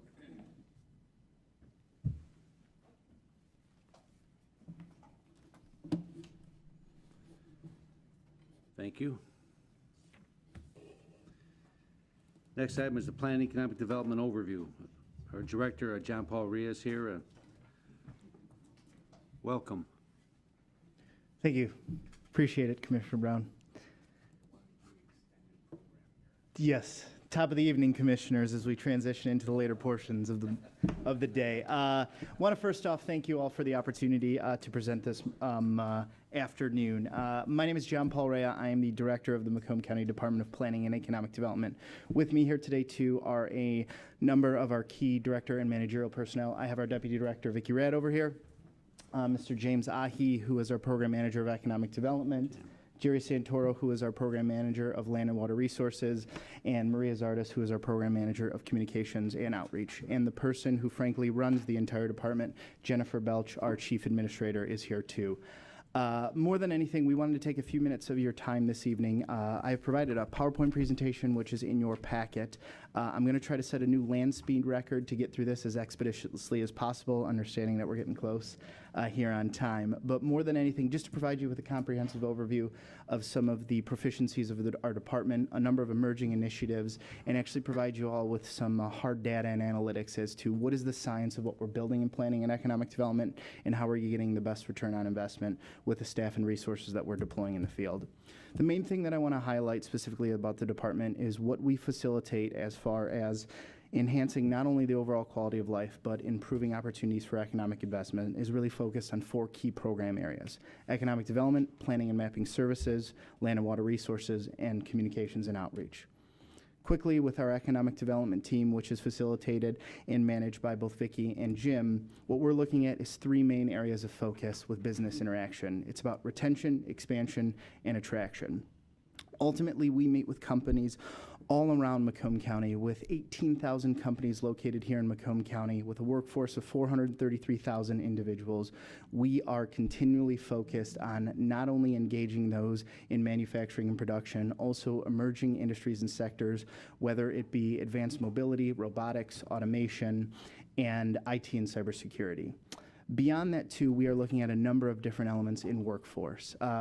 With President Sawyer being here today, I think the most fascinating thing about what they highlighted in their presentation earlier and what we're really looking at from a workforce perspective is we may have one of the most committed and coordinated group of economic developers and educational institutions that are looking at workforce trends on a daily basis, whether it's meeting the needs of incumbent workers, whether it's filling the talent pipeline. I think we're really doing some fascinating things, which we're going to get into a little bit later in the presentation. Last year alone, our department facilitated 413 direct contacts with Macomb County businesses. It's everything from traditional retention visits, which includes our economic development specialist going into plants, facilities, into CEO rooms, and really looking at what are the future opportunities for investment in our county. On the attraction side, we have over 80 leads that came out of region, county, state, and around the globe looking at investments here in our county. Last year alone, our department was able to facilitate more than $261 million of direct investment into our county, and this does not include the direct involvement that we had in the billion-dollar investments from the many OEM facilities. We are working on comprehensive incentive deals with the Michigan Economic Development Corporation that not only encompasses Sterling Heights Assembly Plant, Warren Truck, and the General Motors Tech Center, also including opportunities up at the Romeo Ford Engine Plant. Because we work in course with the state of Michigan, these deals are primarily facilitated by them and then trickle down to us for additional incentives and outreach and engagement with our local partners. The other thing that we're incredibly proud of is last year alone, we had the good fortune of creating almost 1,500 jobs in our community and had the ability to maintain 2,400 jobs in a number of vast industry segments. When we look at the entire county, we are really looking at a full-scale investment throughout the entire community. Whether we're working up in the village of Armada, whether we're looking at strategic investment on the Mountain and Van Dyke corridor, we really feel that we have our finger on the pulse and have a tremendous amount of capacity with our municipal partners, which is making a very prosperous economic condition here in the county. The other thing that we are continually refining and looking at being more versed and strategic with is the incentive programs that are offered and enabled through state legislation, whether it's leveraging the Michigan Business Development Program, looking at community support that comes from our locals, also bringing our utilities and transportation service providers. We're putting together some pretty comprehensive and competitive incentive packages, which are just not simply in giving free money from the government, but it's truly building a competitive investment strategy that brings a corporate client to the table with a viable business strategy that is going to invest in our community for many, many, many years to come. The other thing that we're really getting refined at is the whole notion of how we look at economic investment and data. We tend to refer to this as the whole notion of Moneyball of economic development. We don't want to be a bunch of cheap real estate agents and say it's always sunny and 75 in Macomb County and it's a great place to do business. So one of the things that we've started to do is a deep analytical dive into not only industry trends but workforce trends. And we are leveraging some pretty heavy technological skills in our GIS and geospatial analytics and have developed a series of targeted industries. We have developed 10 super sectors of industry here in Macomb County. We are tracking not only investment, but also workforce growth and opportunity, and are working with individuals on both the public and the private sector side to understand what are the emerging needs of industries. What we have done is we actually put together tailor-made profiles which not only look at jobs, percentage of growth of these industries since 2010, and also have developed projection models looking at opportunities for not only investment, but also the amount of assets that are here. The other thing, as we discussed too, is the whole notion of workforce is vital. Talent is the number one thing that is discussed in the hundreds of retention visits that we follow every single day, and we are taking that to heart, and we are really stepping up our game to understand the talent needs of businesses that are coming into our community and are currently operating in our community. Whether we're looking at the 650 defense contractors that transacted more than $1.42 billion of investment in our community, $36 billion since 2000, we really are developing a competitive economic advantage that is also being driven by a number of emerging industries and segments, as President Sawyer highlighted, with IT and cybersecurity being a massive one. We have facilitated the Michigan Automotive and Defense Cyber Assurance Team, also referred to as MADCAT, which has brought IT and cybersecurity experts from around the county and state here to Macomb County to discuss the emerging needs of the convergence of digital infrastructure into production-based industries and how we get the necessary capacities here to do that. Transitioning over to our planning and mapping services, this is the department that I grew up in, and this is what I like to refer to as what our communities want to be when they grow up. One of the things that we realized historically here, that there was traditionally always the county did their thing, communities did their thing. We have an incredibly proficient and skilled group of planners and economic developers that can work in coordination and cooperation with our local units of government to develop viable development strategies that look at every single segment of the community, whether it's residential housing, whether it's parks and recreation, whether it's sustainability and environmental stewardship. We need to illustrate to our local municipal partners that we can help in these conversations. And what it very much boils down to is successful partnership. We are working on a daily basis with local units of government to create more viable and realistic master plans. We're developing sub-district plans, which are looking at everything from downtown development to strategic industrial development. And the other thing that we're doing is we're doing this at a tremendous cost savings, not only to our local municipal partners, but is also generating some creative revenue for the department and the county. And it's something we're not only looking to deploy and scale up, but more importantly, ensure that it's responsive to the needs of our municipal partners. The other thing that we're incredibly proud of is our demographic and data. We never want to come to someone and just say, this is a good idea. Everything that we're looking at deploying from a planning and economic development perspective needs to be founded in true, honed, analyzed data to really understand what are the existing needs of our community and how can we develop proposals, strategies, and projects that will actually benefit and advance our community. We do this not only by continually pulling and tracking information, whether it be just demographics and community characteristics, but the other thing is that we're very much ramping up the way that we look at the county and highlight a number of quality of life assets that we have. One of the great initiatives that we're on the cusp of launching is our Mobilize Macomb initiative, which looks at the fact that currently in Macomb County, we have over 150 miles of non-motorized trails, and we need to do a hell of a lot better job of linking that trail network. It's working with folks like Bryan that was up here earlier and really understanding when we're building a transportation network, it needs to be multimodal, it needs to be safe, and it needs to be accessible to all individuals throughout our county. And when we look at that, it's about building safe facilities, it's about outreach programs, it's about linkages, and it's about sound financial practices to invest in this infrastructure that is going to make our county a showplace. The other thing that we're looking at is the model industrial ordinances. Currently in Macomb County, there are over 98 permitted industrial districts in our county, and I'll just be frank with the board, we think it's absolutely foolish. We started a conversation with our local units of government and brought in chief planning personnel and said, why are there 98 different industrial zoning districts in Macomb County? Why are there over 157 permitted uses in all these districts? And when is the last time any of you actually turned down an industrial site plan? And after a series of crickets hummed about the room, we started a productive conversation. It's time we modernize these systems. We appreciate that your communities have invested in developing zoning ordinances, and in no way, shape, or form do we want to take away your home rule charter and your ability to unilaterally implement planning and land use decisions. But what happens if we provide you with a more modern tool that made you more of a draw for major economic development projects? And what if I took those tools and backed them with the full proficiency of a staff of 7 economic developers that could lead you economic development projects and ensure project timelines that are realistic and preferable to our private sector partners? It's a pretty inventive strategy. It's a little bit of a reach, but we think it's going to be something that'll be profoundly important to our economic development strategy moving forward. At this time, we've charted out a series of program objectives and are looking to roll this out over the summer months and get a lot of insight from our local partners on this one and really modernize the way we site industrial properties. Because here's the alarming thing about this. Currently, we're at 1% industrial vacancy, and we're running out of places that are supported by sound infrastructure. So we have to be incredibly strategic of where we put this, because a little known fact that we don't discuss a lot, we may be the 3rd largest county in population. However, we're the 9th smallest in geography. And we need to get a heck of a lot better with the way that we view development in this county, and it needs to be sound and strategic, and this is one of those ways that we can do it moving forward. Another thing that we're really, really excited about is our GIS capabilities.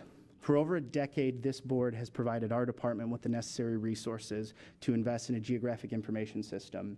And I stand here and proudly say that currently the Macomb County Department of Planning and Economic Development in Macomb County may have the best GIS system in the entire state of Michigan. We are being utilized by not only local partners but statewide agencies to showcase not only the way that economic development is plotted out and showcased, but we are also doing some incredibly creative things, putting vital community information in people's fingertips and really understanding the way that our community is growing, expanding, and what opportunities are there. We're using this data and information on web-based dynamic mapping to not only showcase dashboards that are responsive to emerging community trends, but it is helping us make better and more informed decisions about where our county is going next and how we can develop programs to respond to that. Please, please, please visit gis.macombgov.org. Look at the capabilities that we have there. We are showcasing this data and information that is not only providing people with the just detailed information as how big is the property that I own or what my taxes are, but more importantly is getting more information out there about quality of life assets. Whether it's working with the Macomb Orchard Trail Commissioning and developing a story map about the Macomb Orchard Trail, or it's highlighting foreclosed properties that are out there. This is information that we're getting out to the public in probably one of the most beneficial ways in my tenure here at the county. Land and Water Resources Division is a fantastic way for us to really showcase our parks and natural resources.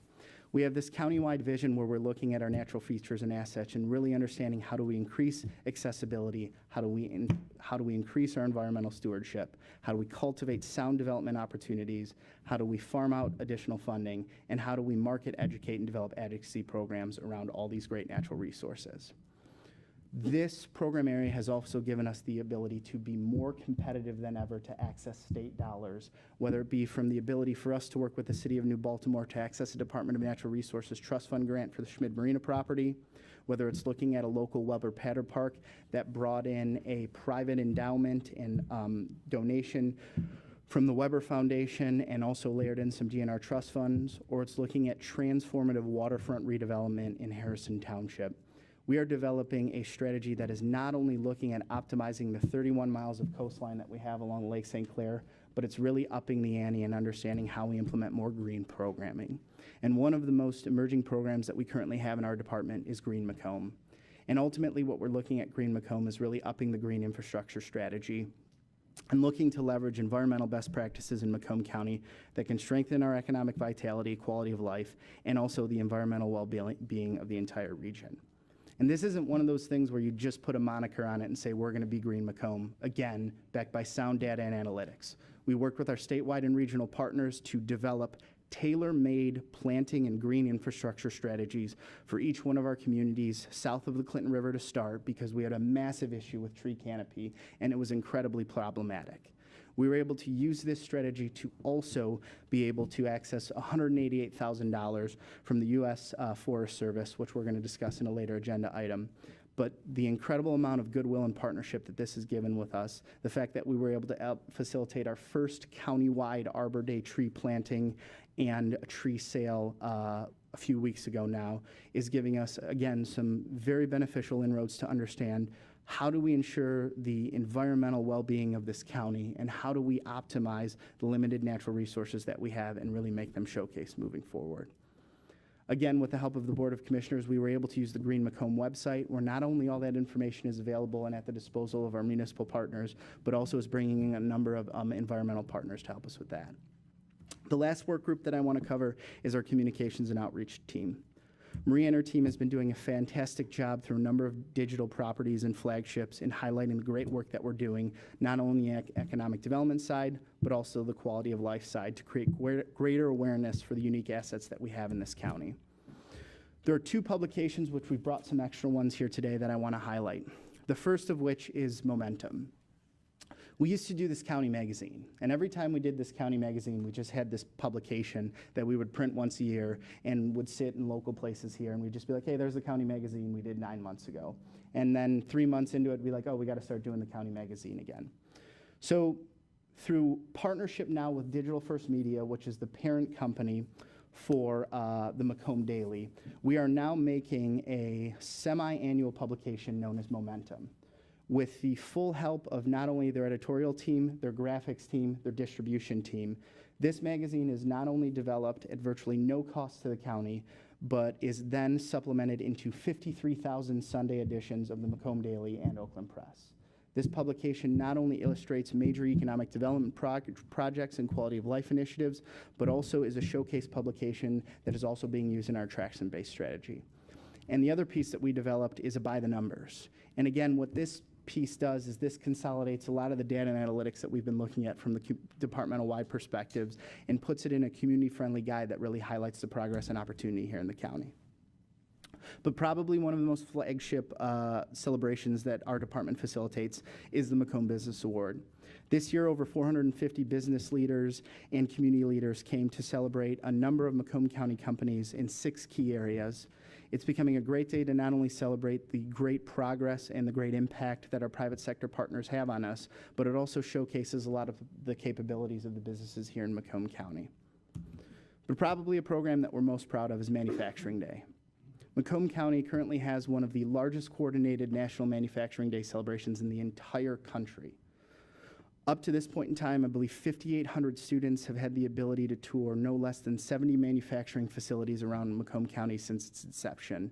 And not only is this giving us opportunity to break down a number of the stereotypes associated with manufacturing and production-based industry being dirty, dull, and dangerous, but more importantly, it's giving us the opportunity to showcase some of the most modern and some of the most impactful production-based facilities in the entire world that we have right here. It's also helping us with the talent issue that we have. We're getting students that are as early as in 8th grade really trying to understand, if I want to be an engineer, what does that mean in a modern manufacturing plant? If I want to work in robotics, how do I apply that? And what we're also doing is it's giving us an incredible opportunity to now bring in the educators, where we're looking at academy-based programming being the chief convening organization with Romeo Community Schools, where they're looking to completely radicalize their curriculum to focus more on career readiness and getting individuals to realize that lifelong learning is the solution and not just getting a college degree. We're also working with our friends in Fraser Public Schools to look at a prime-based program, which is going to bring in more folks to look at the whole notion of what does advanced manufacturing look like, how's that being deployed in our community, and have also been in continuous discussions with our friends in Centerline Public Schools looking at their academy-based learning. And again, as a department, we're developing new ways to become involved in creating the talent pipeline for those targeted industries. But we're also looking at some creative things this year, knowing that next year we're going to be celebrating the county's bicentennial and really want to use that as a showcase opportunity for us. So I apologize for maybe going a little bit long here, but more than anything, I want to thank you for the opportunity not only to present to you the proficiencies of our department, but for the continued support that you give to our department to do the good things that we should be doing for the folks that live here and work here. There's no apology needed.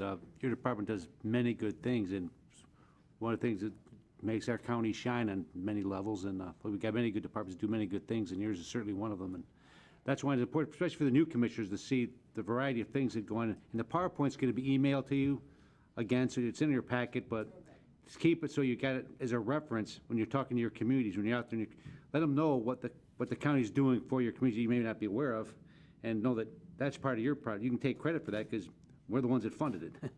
We're the ones providing the resource to allow them to do the good work that they've been doing. And they've taken the ball and they've just done a fabulous job with it. Commissioner Smith, Chairman Smith.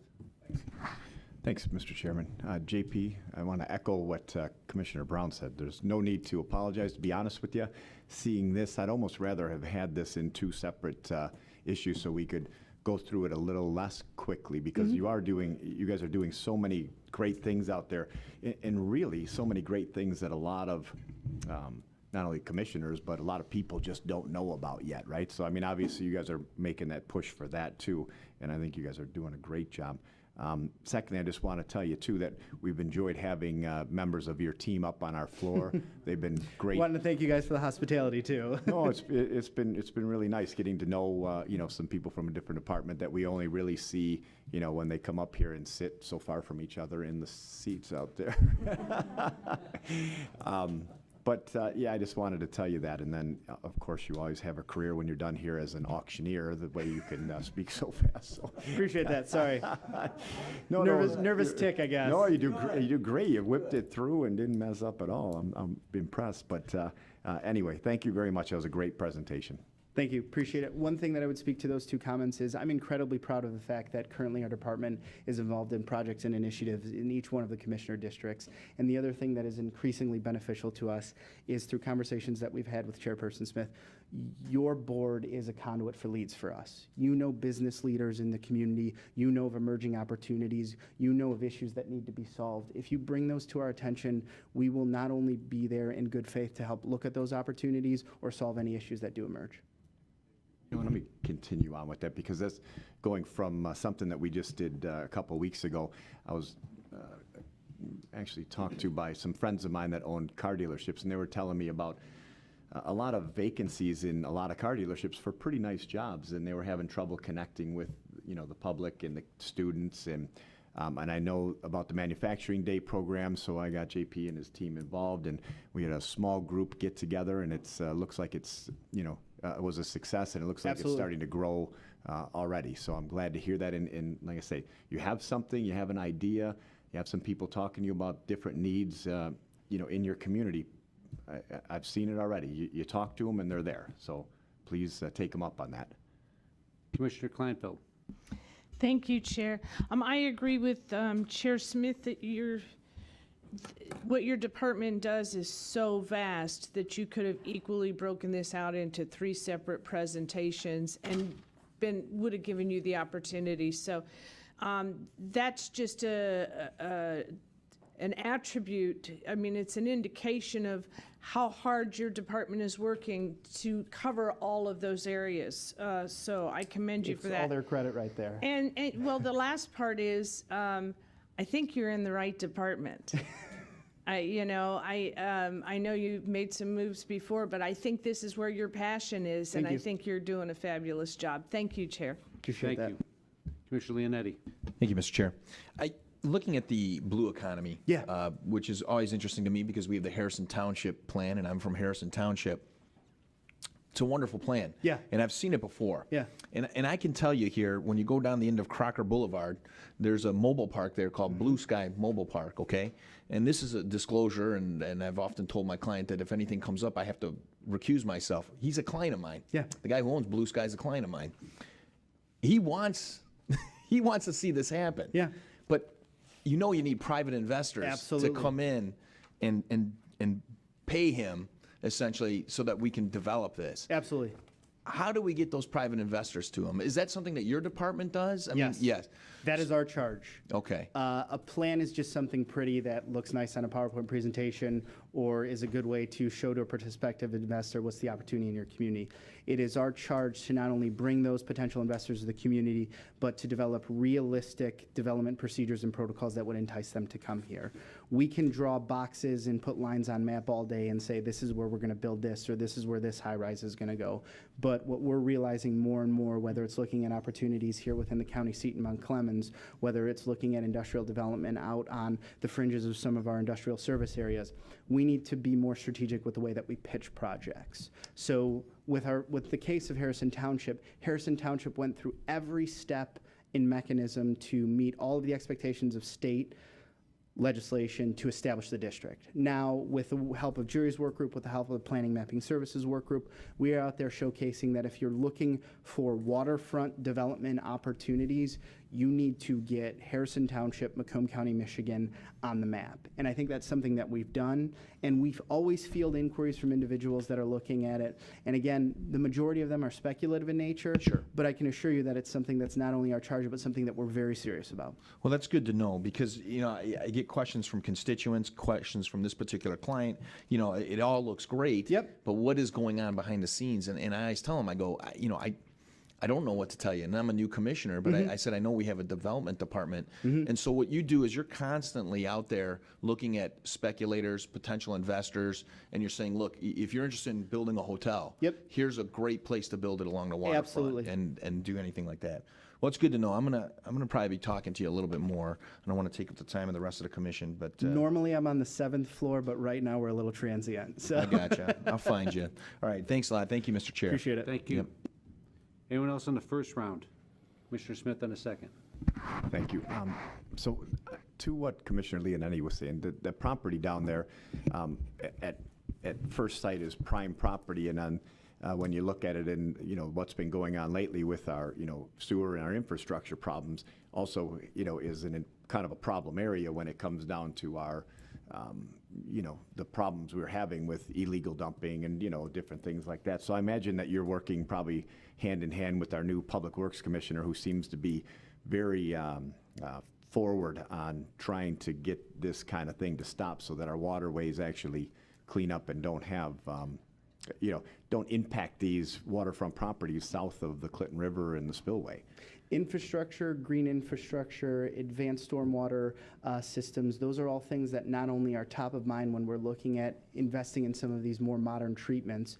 When we talk about the whole notion of this Green Macomb program, the reason we're doing it is not just because it's nice to plant trees, it's because it will actually help with water quality. The other thing that we're doing in these specific districts that we're calling out, we want them to be showcase projects. When we look at the whole notion of adaptive reuse, infrastructure is a major part of that. So it's just not about making a building look pretty, it's about making a site more functional, and a lot of that functionality comes with the infrastructure that's even below ground, and it's something we discuss very open and candidly with existing property owners, business owners, and with our other institutional partners here in the county. Great.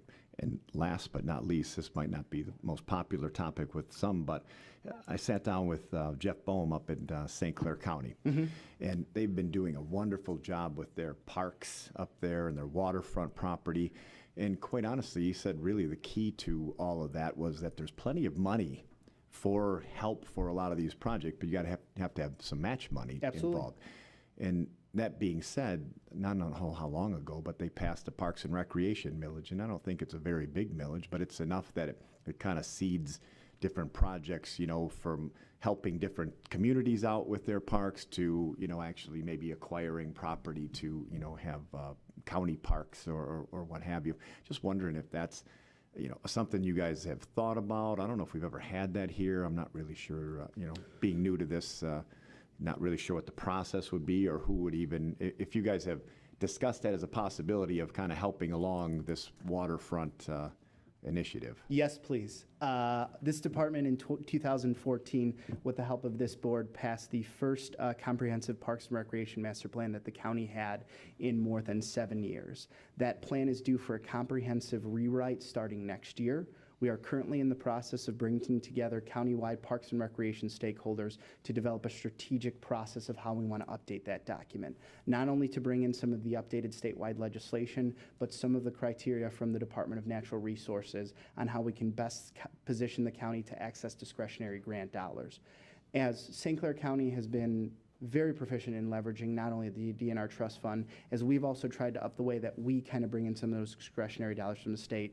Having that strategic framework in place is invaluable, but beyond that, figuring out how the county were to structure, whether it be a millage-based system, whether it be additional carve-outs through the budgeting process, whether it's bringing our friends in the Department of Roads looking at non-motorized infrastructure, all those things are not only things that we've discussed quite candidly internally, but have started to outreach to not only internal departments here in the county, but also bringing in some of our partnering agencies.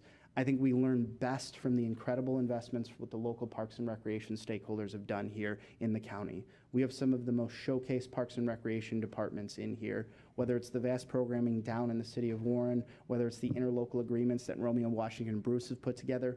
We should be able to learn from these folks. And I think the flagship recently is when we have a city like Sterling Heights that says, yes, parks mattered, and they pass a millage, those size structure that they did. These are things that we've not only been tracking, but of trying to understand, not just because we want more money to do this, but because we need to be an active participant in this because it matters to the citizens here. Great. Well, keep us updated on Absolutely. what's going on with that. I appreciate it. Thank you. Thank you. Anyone else?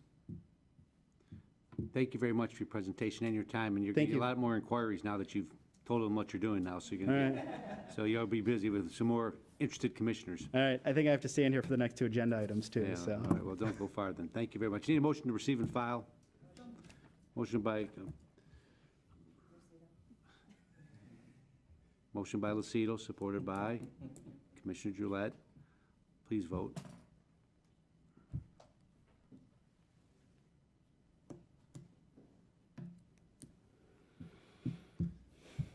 Thank you very much. Next item is the Arbor Day sale update.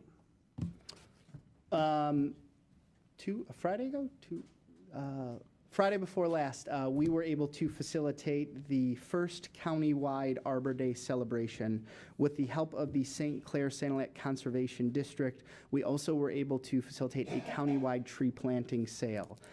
During that sale at Freedom Hill and also up in the village of Armada, with the help of their vast volunteer network organizations like Relief Michigan, our local units of government, there's over 25,000 different plants that were sold at those. There was a net of about $40,000 worth of revenues that came into St. Clair Sanilac Conservation District from all those sales.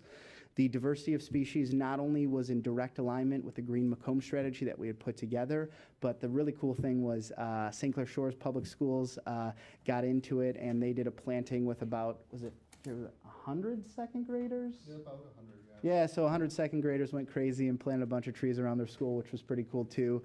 We did a ceremonial planting with the help of Commissioner Carabelli over at Freedom Hill.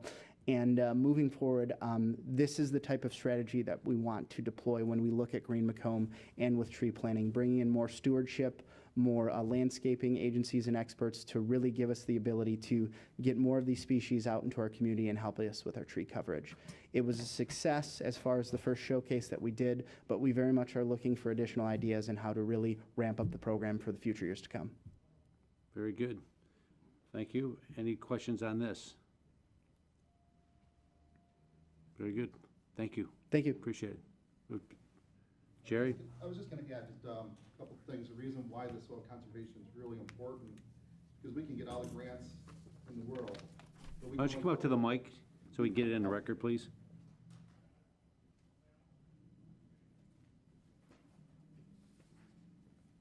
Yeah, Gerry Santoro here from Land and Water Resources within the division. What's great about the conservation, working with the Soil Conservation District, is that those particular sales typically go to private homeowners or landowners. And we could get all the grants in the world.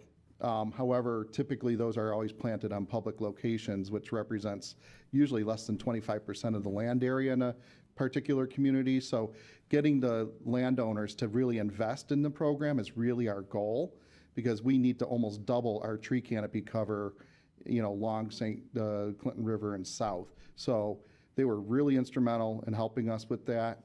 And to Commissioner Leonetti, just for your knowledge, Monday, actually, Harrison Township will be having a public hearing for the Harrison Township Waterfront Committee. They're going to be updating and looking at their pedestrian walkways through there and connectivity.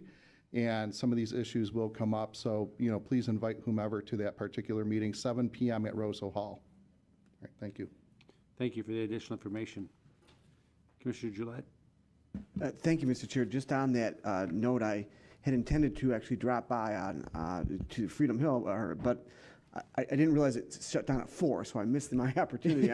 There's a little bit sketchy weather and so forth, so I'm sure that if we have better weather in the future, better turnout. But where do the plants actually come from? How do we get them? Great question. Thanks for asking, Gerry. The question was, how do you get the material? Yeah, where do the plants come from? Okay. Yeah, so the Soil Conservation District, what they do is they try and anticipate what next year's sales will be. And they do 1 and 3 year programming, and they work with several different large-scale nurseries in the Thumb area, up and then towards Clare, Michigan as well. And what they do is they actually commission these farmers to plant certain species that are suitable for our area. And so what they do is they deliver them in what's called a bare root. So it's basically, you don't have to have all the soil. It's much easier as far as distribution. And more economical. Yeah, they come in at like 1/3 of the cost of what a nursery would sell them for. And that way people can buy them in large lots.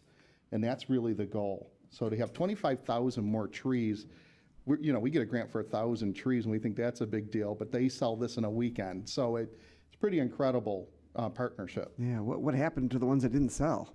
I think this year may have been the first time ever that they completely sold out. Okay. So they typically would then do those as a tree giveaway program at the local schools. And we are still going to do the educational pieces of that. But, the stock may be gone. I'll have to check with them on that, so. Okay, thank you very much. Commissioner Kleinfeld? Thank you. I was going to say, well, actually, I wasn't going to say anything, but I actually went up there. My husband and I went up there.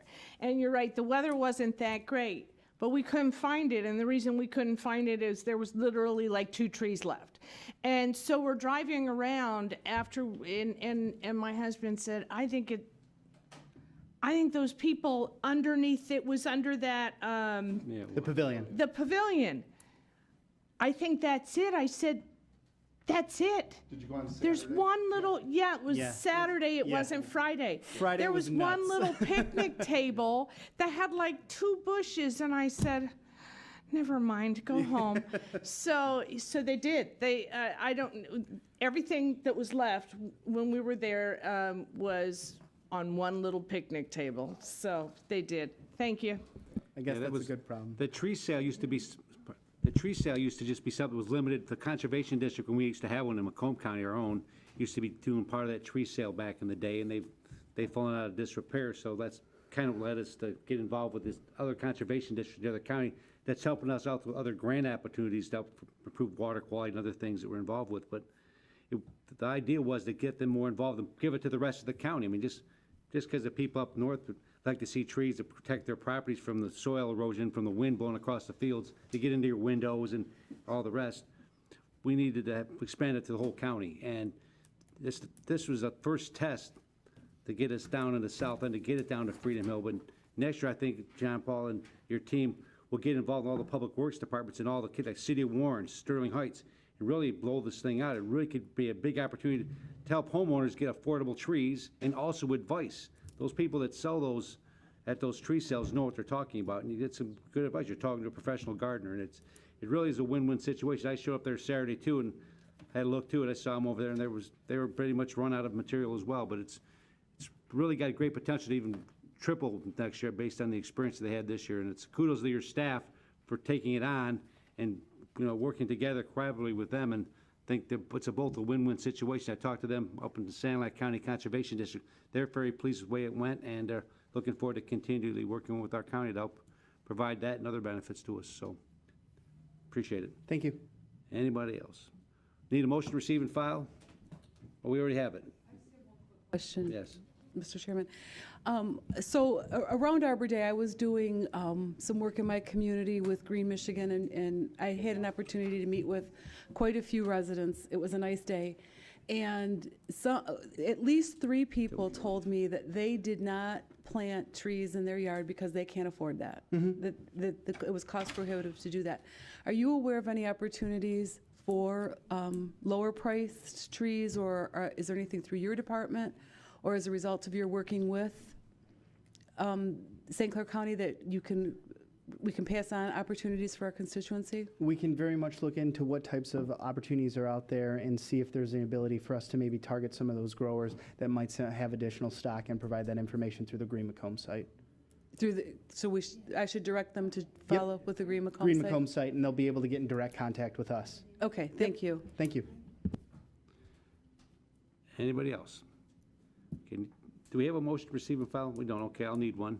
Commissioner Gillette, supported by Commissioner Leonetti. All those in favor, please vote.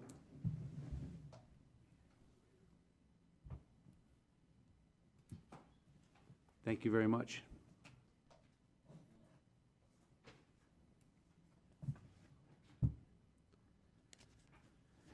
Okay, number 7A is budget amendment for Green Urban Forest Partnership. John Paul, it's you. What's that? All right, you want to move? Okay. There's been a motion supported by Commissioner Sawyer. You want to speak to it, the budget amendment? Yeah, we got $188,000 from the U.S. Department of Agricultural Forest Service to support our Green Macomb initiative.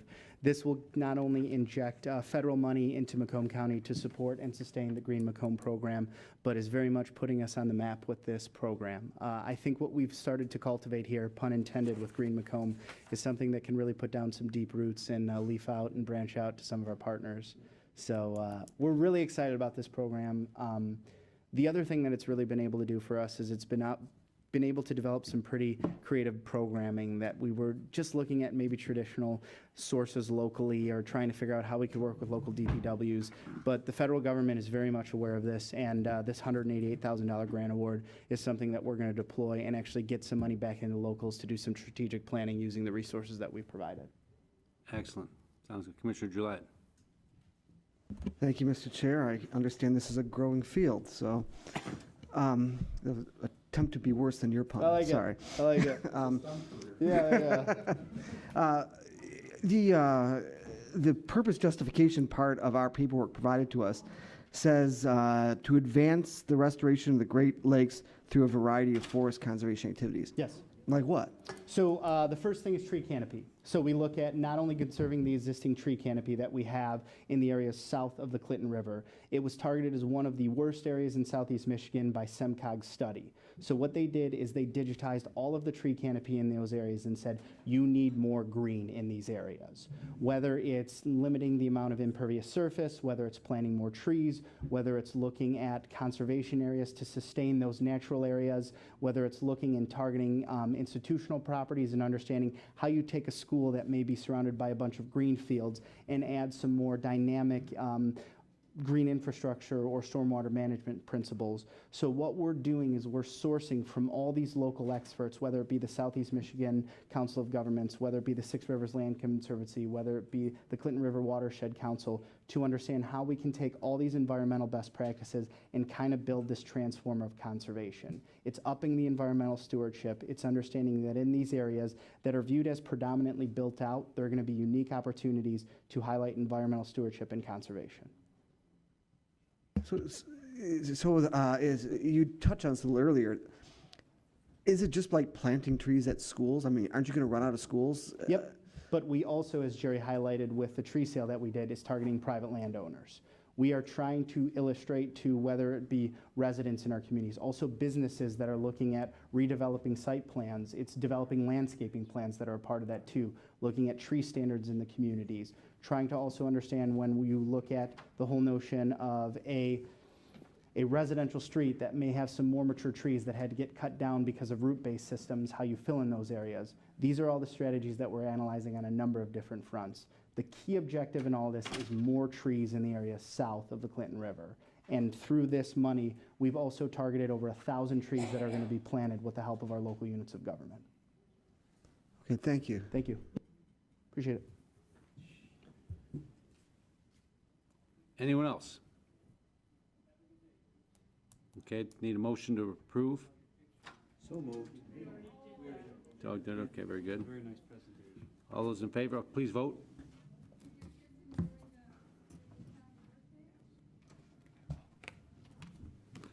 All right, very good, thank you, commissioners, thank you. Appreciate it. Very good, John Paul and your team, thank you very much. Thanks for sitting out there and listening patiently to all these presentations, which I'm sure you found all very interesting. You probably wish you'd come back next week. You can do all the presentations. All right, item 8 is a correspondence, so I'd like to take them all in their entirety.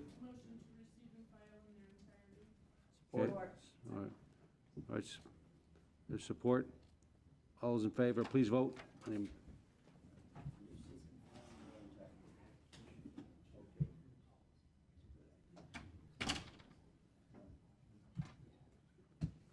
Item 9 is new business. Any new business come for the board? Commissioner Toko?